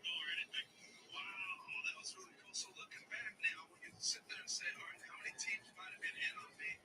What does it look like when you saw the Marlins come watch you or talk to you? Did you kind of have an inclination to see what happened? I mean, a little bit. I knew they really liked me. There's a lot of teams that did. So right, but I mean, They're almost like, I'll use a college phrase on it, they're like pitching you right now. I mean, they've got some serious pitching depth, and they're big like you. Was that one of the things that crossed your mind when you were Marlins? absolutely. I mean, Sixto Sanchez, Gary Perez, Alcantara. I mean, there's a list, and they're all incredible pitchers. So, I mean, it's hard to not like that. How many text messages? Oh, I wonder if Benfield didn't see no yet. Yeah, I saw him yesterday after the Futures games. It's always good to see him. All right, he's got one more guy. He's waiting on. You're waiting on to get picked. Paul Olson, my neighbor, he's coming up, hopefully in the first round here. All right, Greg, that's a tease back to you. That is a great prediction. I love a good prediction. Up next, Harold, thank you very much. We got the Tampa Bay Rays. Select game number 19. We go with at the big league level team with their farm system. Still ranked 6th overall in the sport. Yeah, but what they do at the big league level allows them to have a specific drafting philosophy each and every year. Because they trade players at the top of their value at the big league level from almost ready big leaguers, Greg, AAA or AA guy. They're not afraid to take the high school draft. Now we got Tampa Bay took gambles. Yeah, well, impacted 2018 draft. Obviously traded for Randy Rosarena for Matthew. Gave up Matthew Liberatore for Rosarena. Last three drafts are all high school drafts. It's a club that really, really mirrors what they do at the big league level, what they do at the amateur level. It feels like the Rays are winning the IQ of Major League Baseball. Does it feel like that to you? It does, because they have fewer resources than most clubs, and yet they continue to win year after year after year. You imagine if they even had like a mid-level new, they dominate. But like, I would be afraid. Man. If the Rays called me and want one of my players, they want to trade me one of theirs, I'd be very afraid. I mean, that's how good they are. In their evaluation, you see their first round picks in the previous 5 years. Greg Jones in 2019. Matthew Liberatore was traded out of the farm system. Part of a major trade. He and Randy Rosarena. It turned out to be a pretty good trade. It turned out pretty well. Again, proof to what you were saying earlier. At the time of the trade, I was like, what are the Rays doing? All right, be right back, guys. Boom.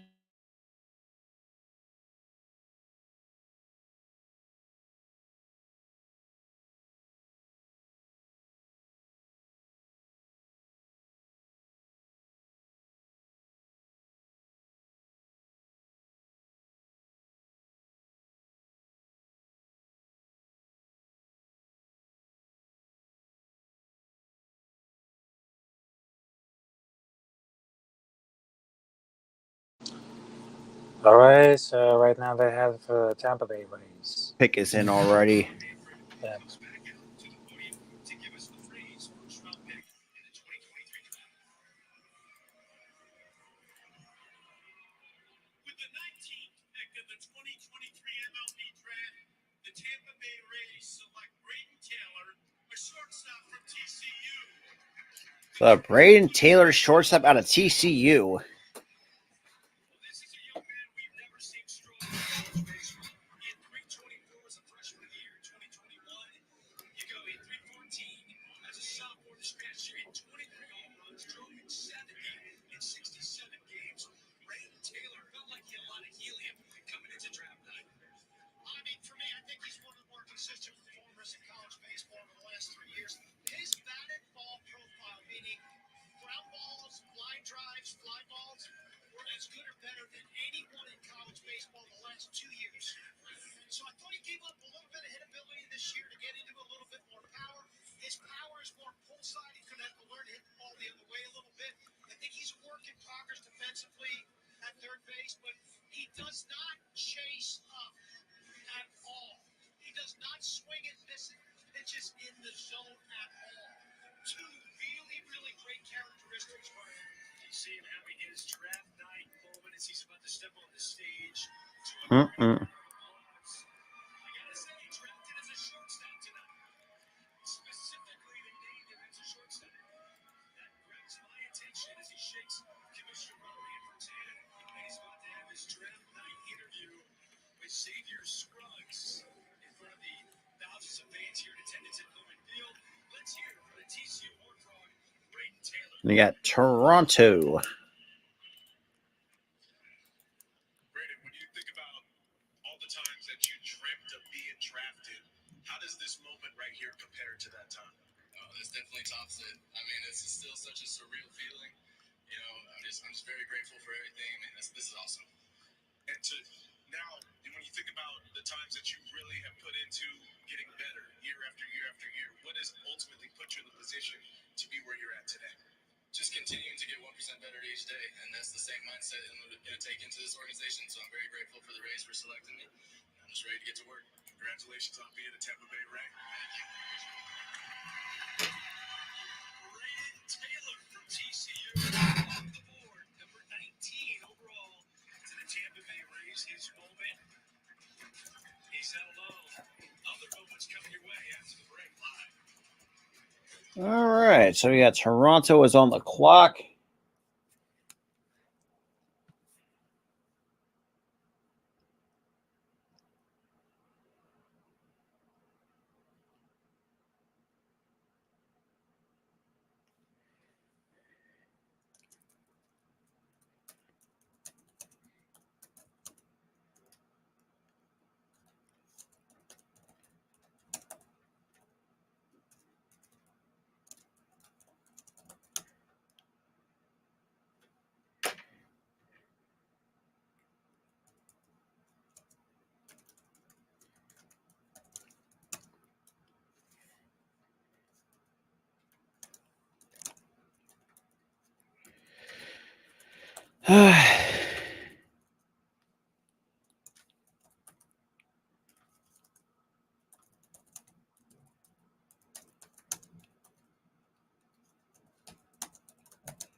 All right.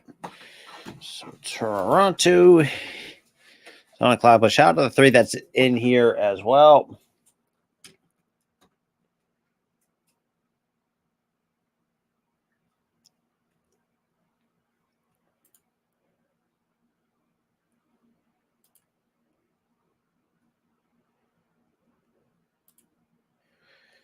All right.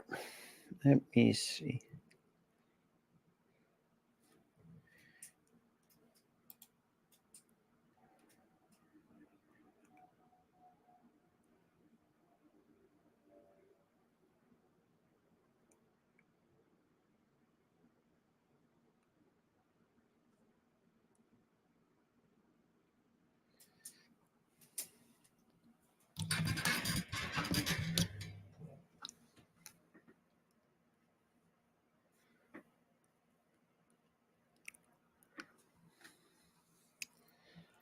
So yeah, let's go with Toronto. Let's take a look at their depth chart as it stands. Where the hell is Toronto? All right. Tonight, their last 10 first-round picks, either pitchers or shortstops. To the podium we go. With the 20th pick of the 2023 MLB Draft, the Toronto Blue Jays select Arjan Namala, a shortstop from Strawberry Crest High School in Dover, Florida. I was late to go high school shortstop. Arjan Namala. There you have it. Arjun Namala really wants to let you know right out in Oh front my of God, you, they're so pick proud of his Arjun Indian Namala. heritage, really showing off his skill set and what he can do. They're trying to figure out how far this Gatorade Florida Player of the Year can go. We've talked about it. There's a lot of stout shortstops from that prep division. Why is he the first? Yeah, I mean, he's got tremendous tools, So tremendous 6'1", 170. Commitment to Florida State. And looking at the depth, I don't know about a shortstop though, man. There are some questions about shortstop, third base. The actions are definitely middle infield actions. He's got a strong arm. He's not the fastest guy, so kind of where he winds up defensively will be interesting. But we've had all these college hitters. Now we're seeing a high school shortstop. I wonder if we get a run on high school shortstops because there are a lot of really good ones on the board now. Again, leading the pack here, really took it into his own hands. Knew he had to work with the nutritionist in order to bulk up and be a better athlete. He also took a moment to step into the spotlight to let you know exactly who he is. Wrapped over into right field. Wow, that drops in for a hit. I love my game out there, Francisco Lindor. I love how much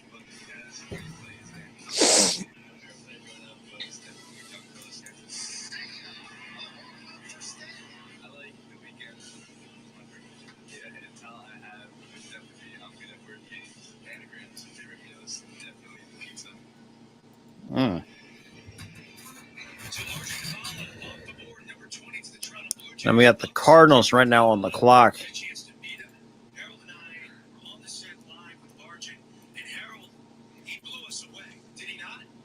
His personality and his ability to talk and how he carries himself is just absolutely amazing to me. Sitting there talking with him. But Greg, we all know there's nobody more excited than Adnan Burke on this. I mean, he's been raving about his fellow Indian and playing for the Blue Jays. Are you kidding me? But I tell you what, through all the excitement of him being the first player from India this set to be able to be drafted this high, and look at his talent. Raw power, great hands, tremendous speed. I'm telling you right now, this kid is a organizational gem. So I'm excited to see him play. He's only 17 years old. He's going to continue to grow. So now we got St. Louis. Playing back here, Greg. I mean, the upside is amazing, and I'm looking forward to seeing him get a chance to do his pro baseball thing. Yeah, only 17 years old. I thought it was interesting what Carlos Claudio said upstairs, and maybe this is the beginning of all these high school shortstops coming off the board. Yeah, there's about 8 that we go in the first round. I think we're Colin Houts, the best player on the board. Hayden Miller's a shortstop, probably in the third. I think he might be the best high school hitter in this class. Cardinals are more of a college-oriented team. Yeah, but I bet once we get past them, we can see 4 or 5 high school picks in a row. Yeah, we'll shake you inside the Cardinals draft room, an organization that really takes pride in drafting and developing young players. Today, each MLB team is making its picks via Zoom events, which is powering the communication between every team's boardroom and the MLB officials here on site at the MLB draft. But this is a feather in their cap. They are proud of how they deal with it. I mean, is there a scouting director in the game other than Randy Flores has had this run on players? I mean, it's incredible. He's drafted aircraft carrier after aircraft carrier into organization, and they do a phenomenal job of Oh, man. Now, where is that? Is it because they still invest to go see these kids? No, I think it's philosophical. I feel they're just really good at what they do, Greg. I think they have a set of absolutes from a hitter standpoint that they value, and they look for players within those absolutes. You would agree with that? Yeah, I do. Cardinals have a rich history under him. Yeah, exactly. I mean, the Cardinals are one of the best organizations in baseball history developing players. And I feel like what Dan says is exactly right. I think not just hitters, even pitchers. They know exactly what they're looking for, and they know how to develop it once they get it. Again, the St. Louis Cardinals are up next at number 21. We just saw Arjun Nimala off the board, and this is a talented young man. I think the Blue Jays got a great shortstop coming up. Yeah, he's got something about him. There's an effervescent personality that I think he exudes confidence within himself. You know, it's a long road to the big leagues. He'll have some challenges, so I hope he doesn't lose that part of himself. I get 15 seconds. And now we got the pick is in for the Cardinals. Tonight we're bringing you the first 70 picks of the 2023 MLB draft. You see the Cardinal red all on the screen. It's time to go back to the podium. With the 21st pick of the 2023 MLB draft, the St. Louis Cardinals select Chase Davis, an outfielder from the University of Arizona. So Chase Davis is going to St. Louis out of the University of Arizona.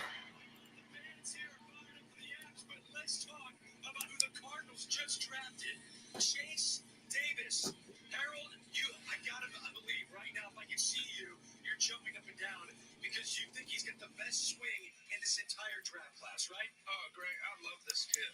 I've watched him for years. Got a chance to get to know him early. But I purely believe this is the best hitter in the draft. Period. Beautiful swing. Let's just go to the breakdown because the breakdown on this kid is special. As you get a chance to see it.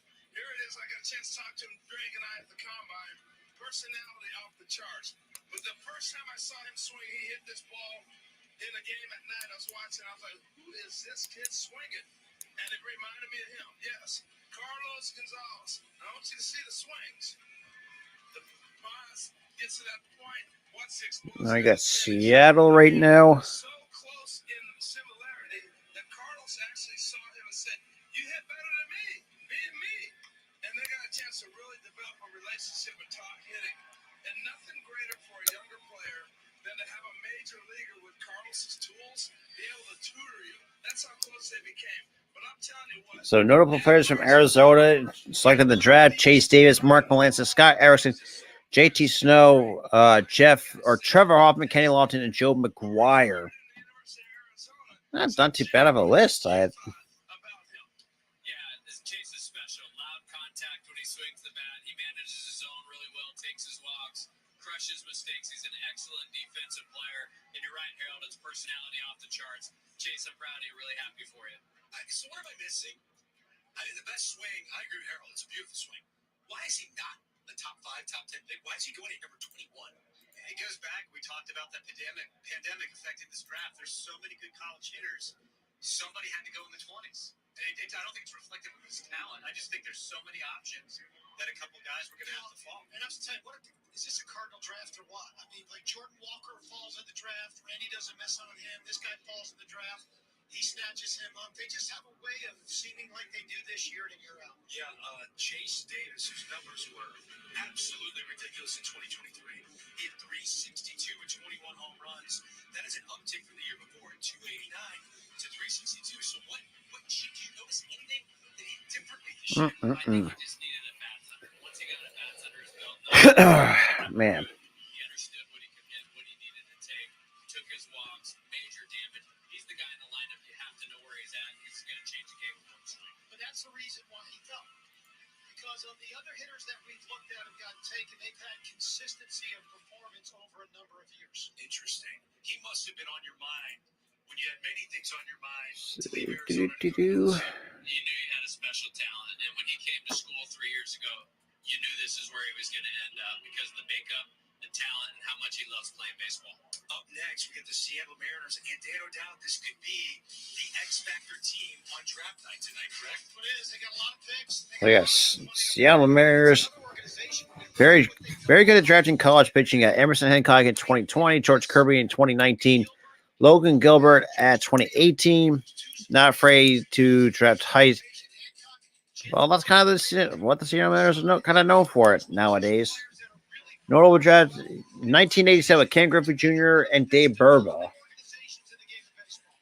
Interesting, to say the least. But regardless, we are on pick 22, ladies and gentlemen. We are at the 22nd overall pick with the Seattle Mariners. So it's going to be interesting of where they want to go with this pick.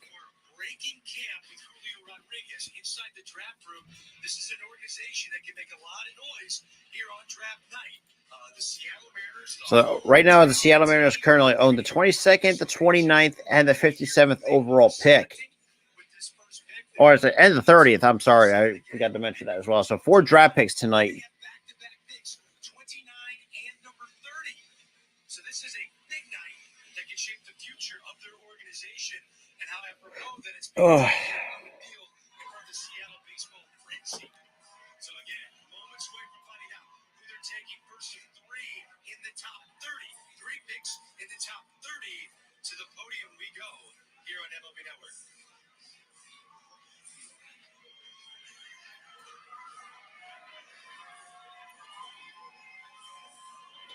So the pick is in for Seattle.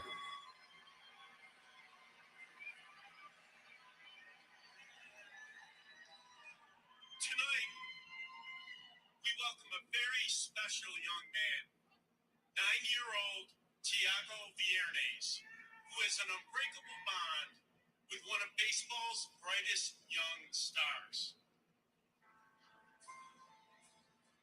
At just 2 years of age, Tiago was diagnosed with stage 4 high-risk neuroblastoma.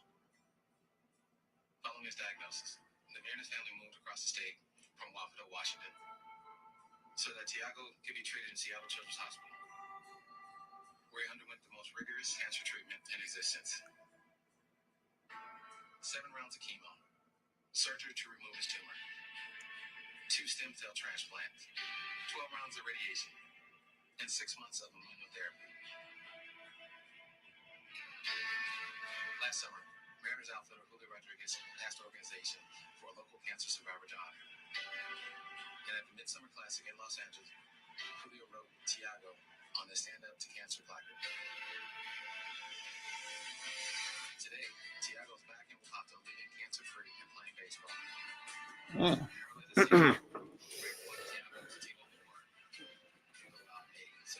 First pitch.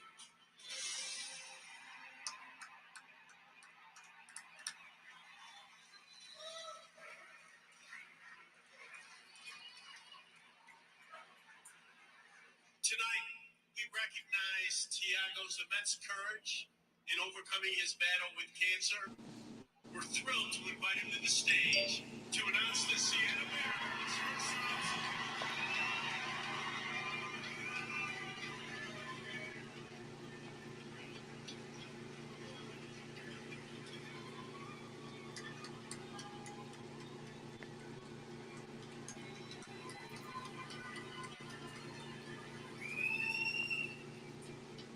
With the 22nd pick of the 2023 MLB Draft, the Seattle Mariners select Cole Emerson, a shortstop from Northland High School.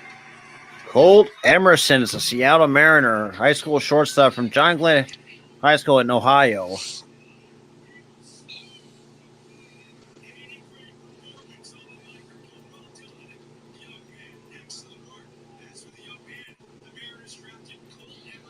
Just 17 years of age, a left-handed bat, best high school player out of Ohio, Jim Callis. What do you think of this kid? I like him a lot. He kind of reminds me of Cole Young. That was a comp I got during the spring of the Mariners took with their first-round pick last year. Really nice left-handed swing. I like the fact he worries about making contact. He's going to let the power come naturally. He's got room downstream. I mean, he has a great content. He has a great content when it comes to shortstop. And man, look at this one because 60 hit, 50 power, 50 run, 55 arm, and 50 field. I have a think f- he can get it. I think he got to improve about this run and of course with the power. I think he need to improve a lot Yeah, more. I mentioned that earlier because it's like you're taking a fly on some of these 17, 18-year-olds that still got to fill into their adult bodies once that's all said and done. Yeah, exactly. Hmm. Hard drive, extra bases for Emerson.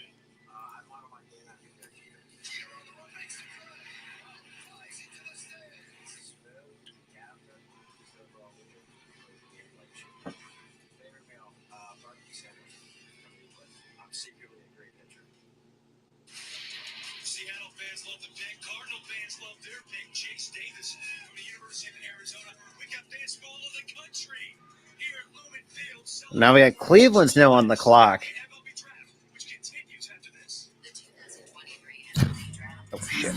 I mean to do that. Taking over the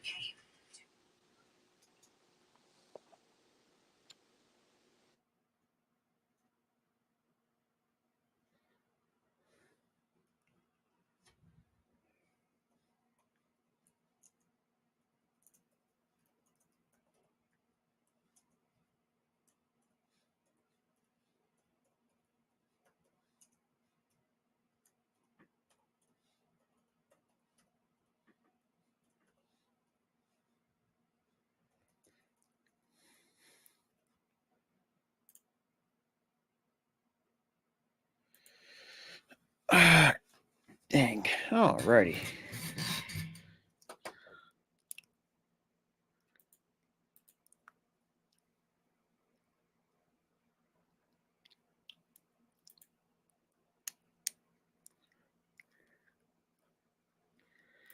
All right.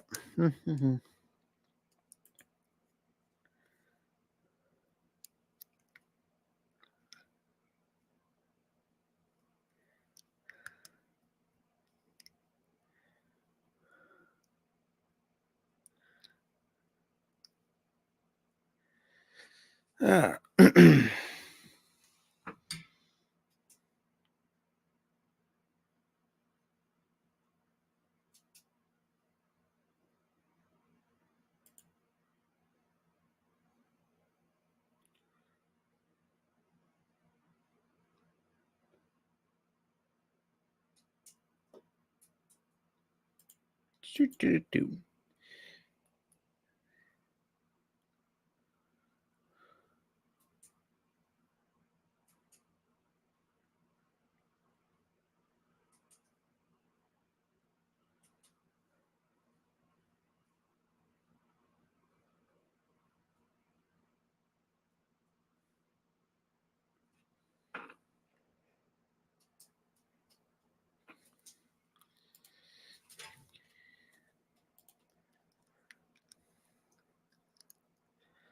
Colt Emerson. Jeez.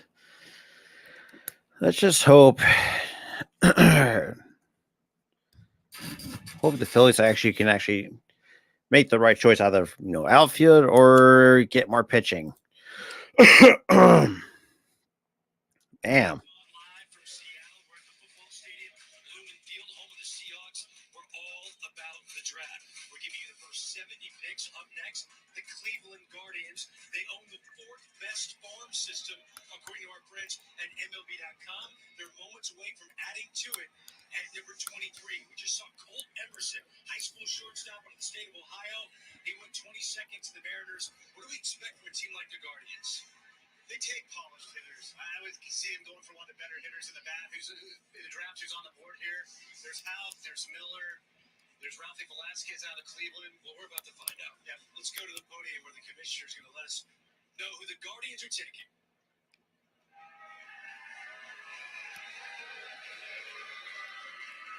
With the 23rd pick. So for pick number 23, The Cleveland Guardians select Ralphie Velasquez, a catcher from Huntington Beach High School, Ralphie. California. Why? The Atlanta Braves have the next pick. All right, this is a So Ralphie Velasquez is a Cleveland Guardian. left-handed hitting catching prospect. MLB.com had him ranked 34th, Baseball America 27th. He goes 23rd overall to the Cleveland Guardians. Harold Reynolds is standing by on play ball field. You're a fan of Ralphie Velasquez. Tell me why. Well, look at the size, Greg. We're talking about a left-handed hitting catcher, and with the size, again, we talked about it earlier. The physique of the catcher is so important, but he gets the bat through the zone. I love the fact of where he played in Southern California and really developing. And I think he's got an amazing release. His pop times are great, but he gets rid of the ball and just his court awareness. I look at catchers and think, how do you control the game? And I know they're going to be given a lot of information, so intelligence comes in as well. This kid just ranked really high for me. Yeah, the last time the Guardians took a catcher in the first round, 2018, 29th overall, it was Bo Naylor selected by the Guardians, and now we're seeing him in the big league. So it's Ralphie Velasquez going to the Guardians. We have Melanie Newman, we have Carlos Colazzo upstairs. What do you guys make of this pick? Well, for sure, it's that 402 average that gave a little helium to get up through this draft. You talked about the bat, Harold. It's a big one, but Carlos, for you, it might not always be catcher for Ralphie. Yeah, I think the catching conversation is an interesting one. You guys mentioned Bo Naylor. There were the same questions at the time for him out of high school. I think evaluating catchers for amateur prospects is maybe one of the most difficult things to do. Catchers learn so much in pro ball. They get so much better instruction. But really with Ralphie, the hitting and the power is tremendous. There's a chance for above average bat. So Cleveland takes a catcher. What the hell? I would never. It's such a strong class because I really like this bat quite a bit. There's going to be plenty more debate. Craig, we got a lot of questions coming out of this draft. It's going to be a fun one to see unfurl. I love the way this whole draft is flowing. From the top five guys going off the board, the way we expect it's what we're seeing right now. It is very college heavy as we go to the Braves at number 24. Dan, any trends for this organization? Another organization that just drafts and develops exceptionally well, Greg. And they've kind of been all over the map. They'll take the high school player if it's there. They're not afraid to gamble on the high school pitcher. But lately, they've lent itself a little bit more to the college pitchers. Jim, I just don't know if there's college pitching really, except for the kid from Kent State that really is sitting in this area right now. Yeah, I mean, we might see Jay's guy, Ty Floyd, go around here too. And Hurston Walter, I'm a little surprised he's lasted quite this long because I thought supply and demand, we might see somebody grab him. That could be the pick right here. Well, 10 of their last 12 picks in the first round have been pitchers for the Braves. Yep, I can see that. Also, Colin Houck's the best guy on our board. He's a Georgia kid.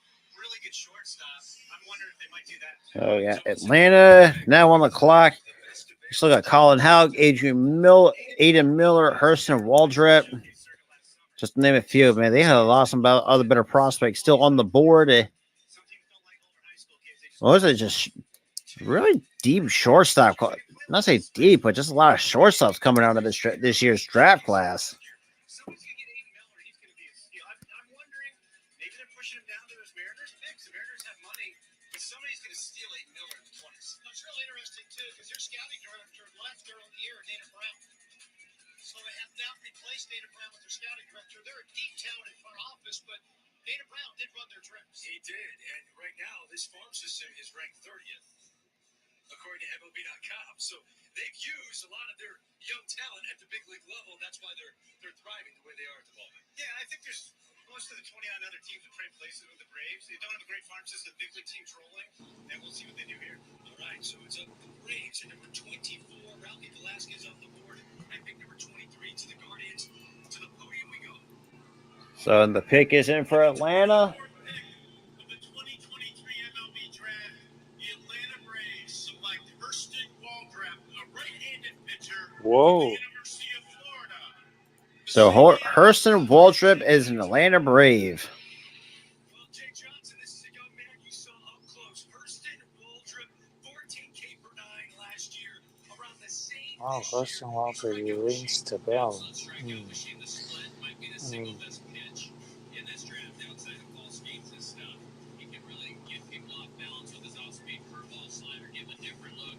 The thing I like about him is really into his preparation, very mature approach to how he goes about his craft of pitching. What did your guys say about facing Hurston? 6'2", 210 out of Thomasville, Georgia. We said, boys, if you can't do this, Best pitch between 95 and 99 with a split change. Good God. a lot of deception in that pitch, really hard to lay off. I mean, he has a great eye for this play change and fastball.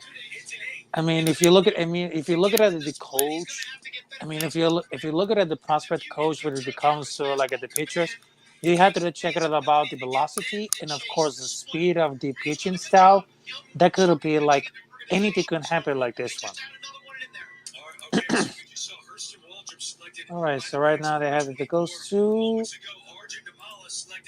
the San Diego Padres. Zoom connects us to Arjun Namala.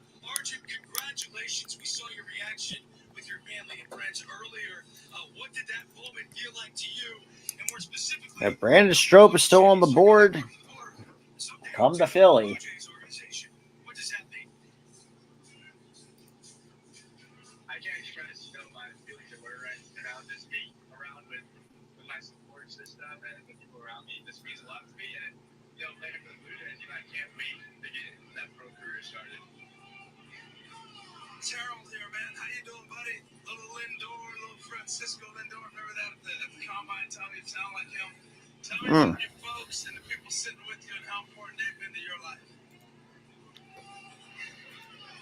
So now we got the Padres. Oh boy. Yeah, they're very excited. They're just around here. They're trying to encourage me and hope for the best for me, and just being around with them means a lot for me. Arjun, this is Jim Callis here. Congratulations. What do you think you need to work on the most in your game? What are you looking most forward to addressing when you get into pro ball?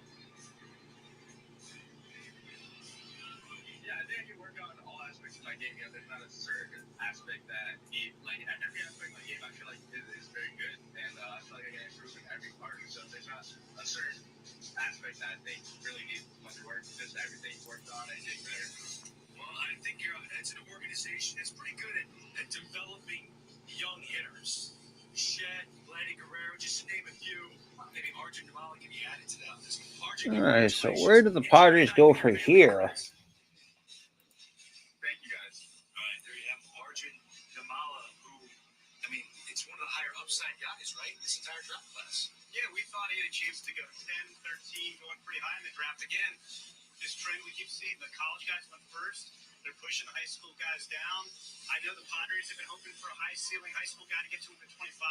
There's a number of options. There's teams getting some really good high school values. And we're going to see it for the next few years. Jimmy, let's ask you, in other years' draft, when some of these kids have gone a lot higher than where they're going right now? I think about 10 picks higher, yeah, because it's just 10 picks. Well, you have so many college hitters in this draft.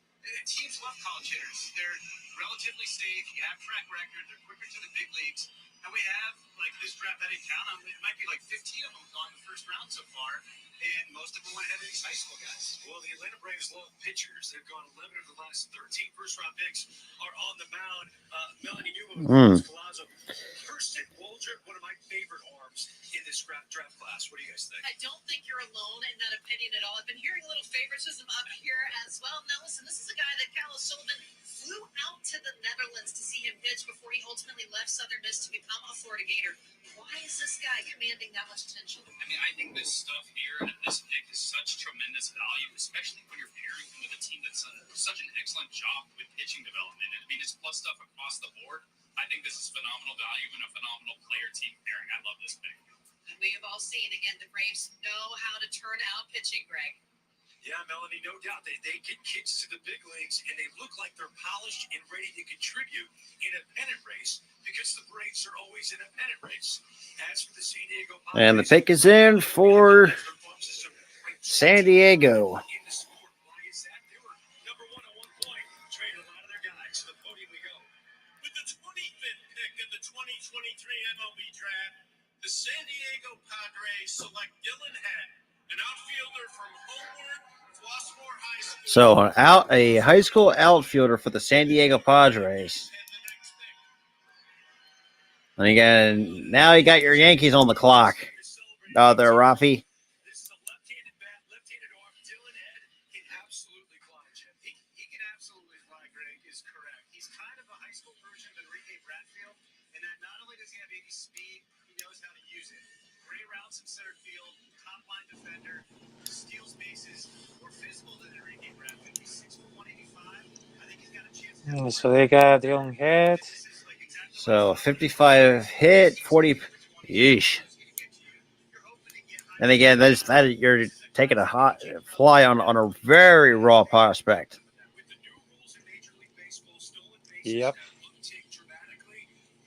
Yeah, but the thing is about the outfielder, they need to go to include about the arm because when you see how they go for the talent, I mean, they have a great opportunity to see what's good and then to see what's bad, to see who's going to improve about this arm. But I think we'll that's see. kidding. We'll see how that goes. Yep. Let's see how it goes right now.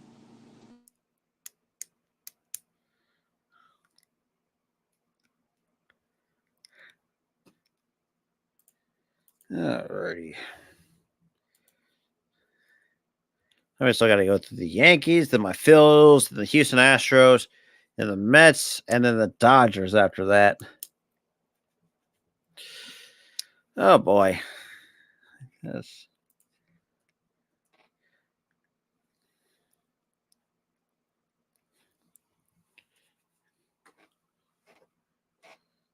Interesting to see what is going on.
Oh man.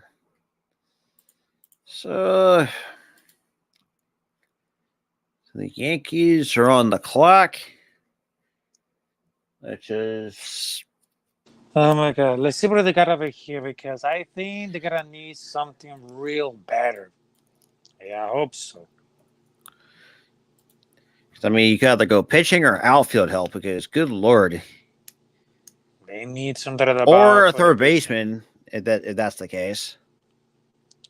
It could be because they I need mean, do you like have the any third third baseman base. prospects? Though that's my biggest question. Because I Hmm. mean, how much you're going to be longer and be stuck with a guy like Josh Donaldson for much longer? Yeah. So,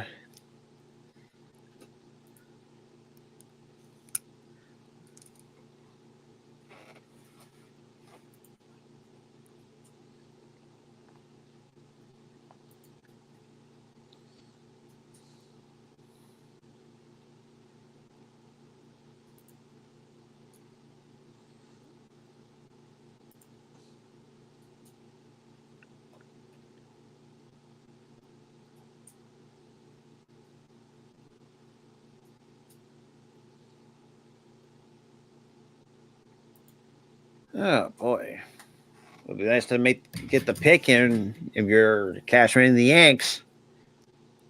Hmm.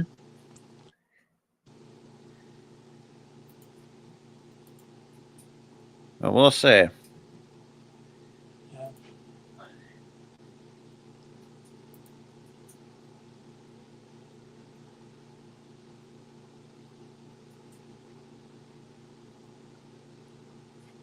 And the pick is in for the Okay, let's see what are the Yankees. guys.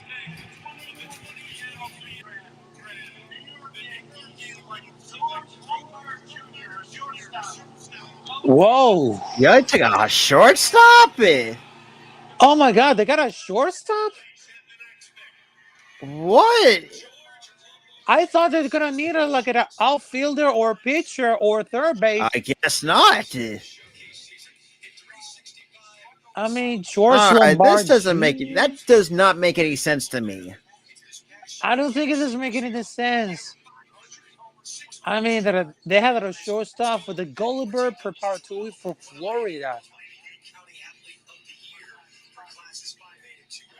Harold, you're going to talk about George in a second, but you're standing by with the 19th overall selection by the Rays, Braden Taylor out of TCU. Take it away. Oh, yeah. Thank you, Greg. Braden first. That's ridiculous. But hopefully, my Phillies are now on the clock. Undrafted. Didn't hit the showcase, the circuit, so to speak. And here you stand with number one pick. So there's a lot of youngsters out there going, how do I get to that point? What do you say to them?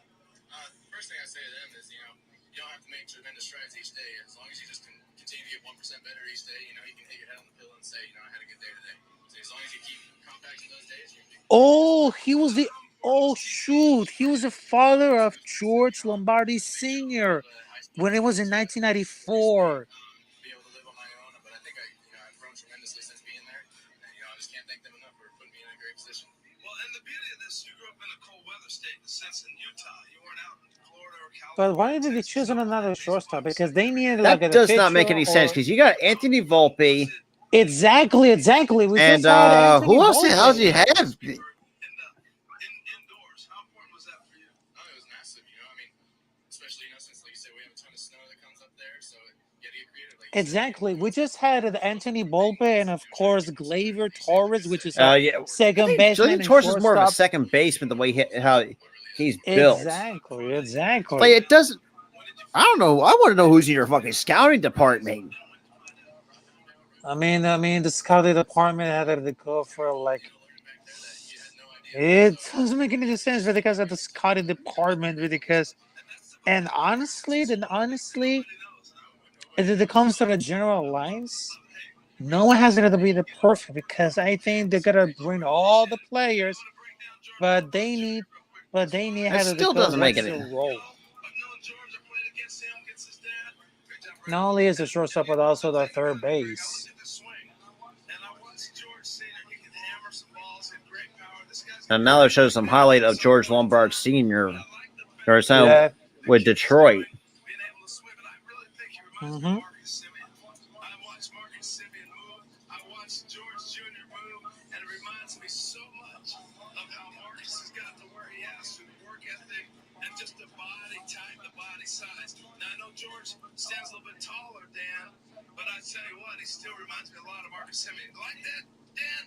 Good breakdown, Age. Great comparison right there. You nailed it. Oh, well, I love when Harold does a good breakdown, and especially when he knows the father. Bloodlines matter in drafts. They do. Ask the Philadelphia Phillies. A look, thanks to Zoom inside their draft room, they're picking the 27th overall selection. After the Phillies, it'll be the Astros at 28.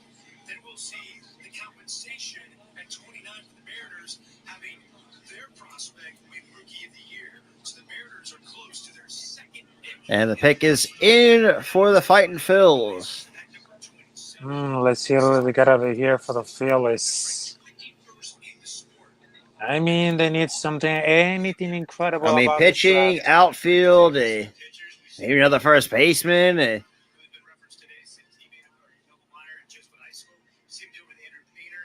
I mean, they could have anything better.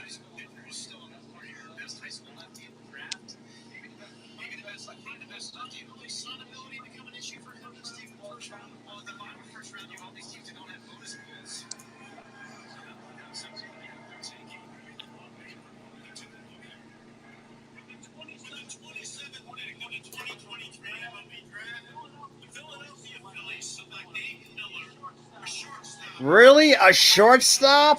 Why? That does not make any goddamn sense to me. Are you...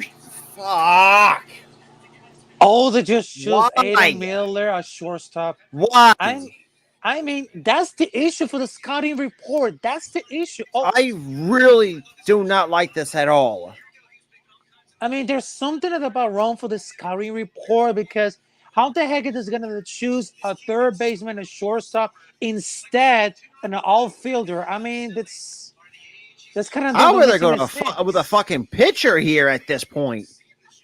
Because we They need need Noah's a pitcher fucking... with a new power, but then the scouting report they say we need something that needed better.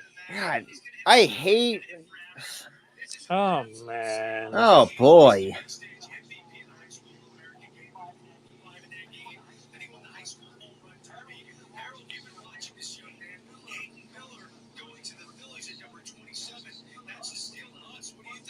It's interesting, you know, I heard Jim talking about the adjustment. He made the swing a little different. I want to take you through the adjustment that I saw. And it made a big difference from the time he was a junior in high school. Look at the finish. This is a traditional one, all the way through, hit your back with the finish. There he's going with the one they're going to stop and finish now with the one with the launch angle swing. I think he struggled a little bit with that. So I want to see when he gets in a pro ball, what exactly adjustments he makes. But no doubt about it, he's got great hands, great arm. He's a high pick player for a purpose. And look at his size. He's going to continue to grow and mature. But I'm really curious now when he's going to get 140 at bats. He's going to construction all year round. What direction the Phillies want to take that swing? Will they change it back to the junior year? Will they let him do what he did last season? It'd be interesting. Now he's an incredibly high upside pick. Aiden Miller at number 27. Folks in St. Louis are celebrating. They landed Chase Davis at number 21. Harold losing in the best swing in this draft class. And now Zoom connections to Chase Davis of the Arizona Wildcats drafted tonight by the Cardinals. Chase, good to see you again. Your reaction when you find out the Cardinals, the team drafted you at number 21.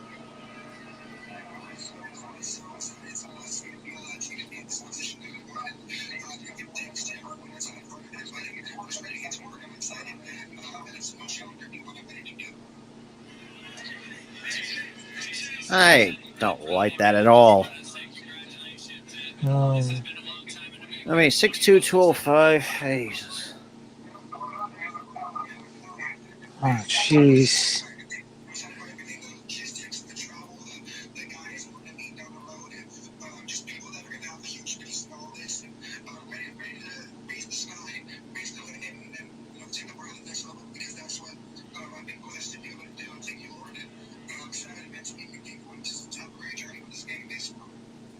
Hey Chase, it's Harold here. I was talking earlier about, you know, my favorite swing in the whole draft. I just think the demand there. I want to ask you a question though. The Major League Baseball pipeline through the Hank Aaron Invitational Dream Series, of all those things that presented RBI, you're one of those products from that. How important was that program to you to put you in the spot you're in today? everything and it means everything. Those are fundamental for every single baseball player that gets the chance to do that. Not many people do get the chance to do that. Maybe we have to take advantage of it. And that's what I taught myself to do. And just being here now, just a blessing. So many people were out there on my but there were so many programs that I've got the chance to play for and to be able to get to where I am today. So it's awesome. Chase Davis, we did the breakdown tape, I think 13 times of you and Carlos Gonzalez, the Cargo lookalike. I can't wait to see your swing in St. Louis. Fans are fired up for you. Congratulations on a big night. And St. Louis, I'm excited for that. Ready, let's get to work. Let's do it. You guys have a great night. Thanks so much for having me. Thank you. There you have him. What an impressive young man. Chase Davis, wow. Inside the draft room, his Zoom takes us there to the Houston Astros. Big night for them. You see they're selecting at 28 and 60. And now you got Houston on the clock. Super popular here in Seattle for obvious reasons. As we're about to see, as you see, each MLB team is making its picks via Zoom events, which is part of the communication between every team's war room and the MLB officials here on site. At the MLB draft, the Astros, one of those clubs enjoying that technology. We're moments away from finding out who they're taking. Well, now the pick is in for Houston. That currently is the 27th best farm system, about to add to it.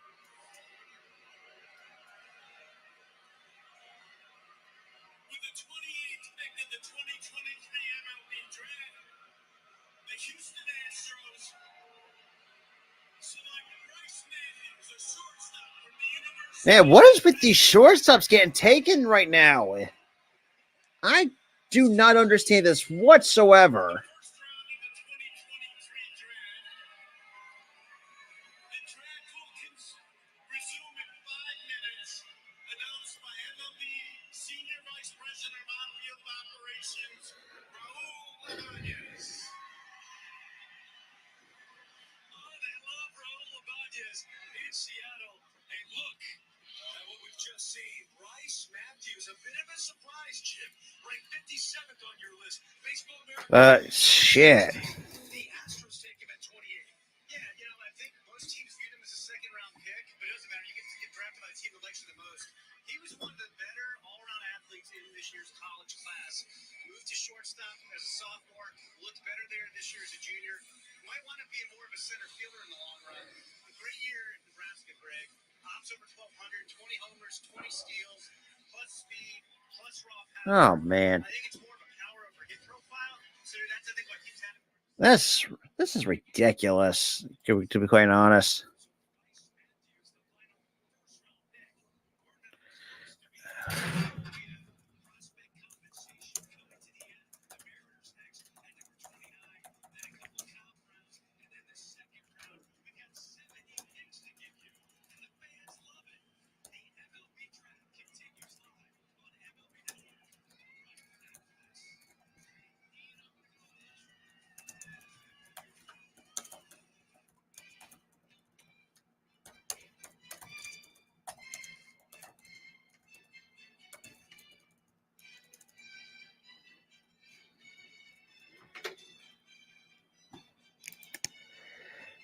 Well, that being said, I'm going to pretty much just wrap it up here because I just want to just do the entire first round and all that stuff. If you guys need to, make sure to check out my boy Rafael Chastain as well. And that being said, I hope you guys have a good night. Peace out, guys.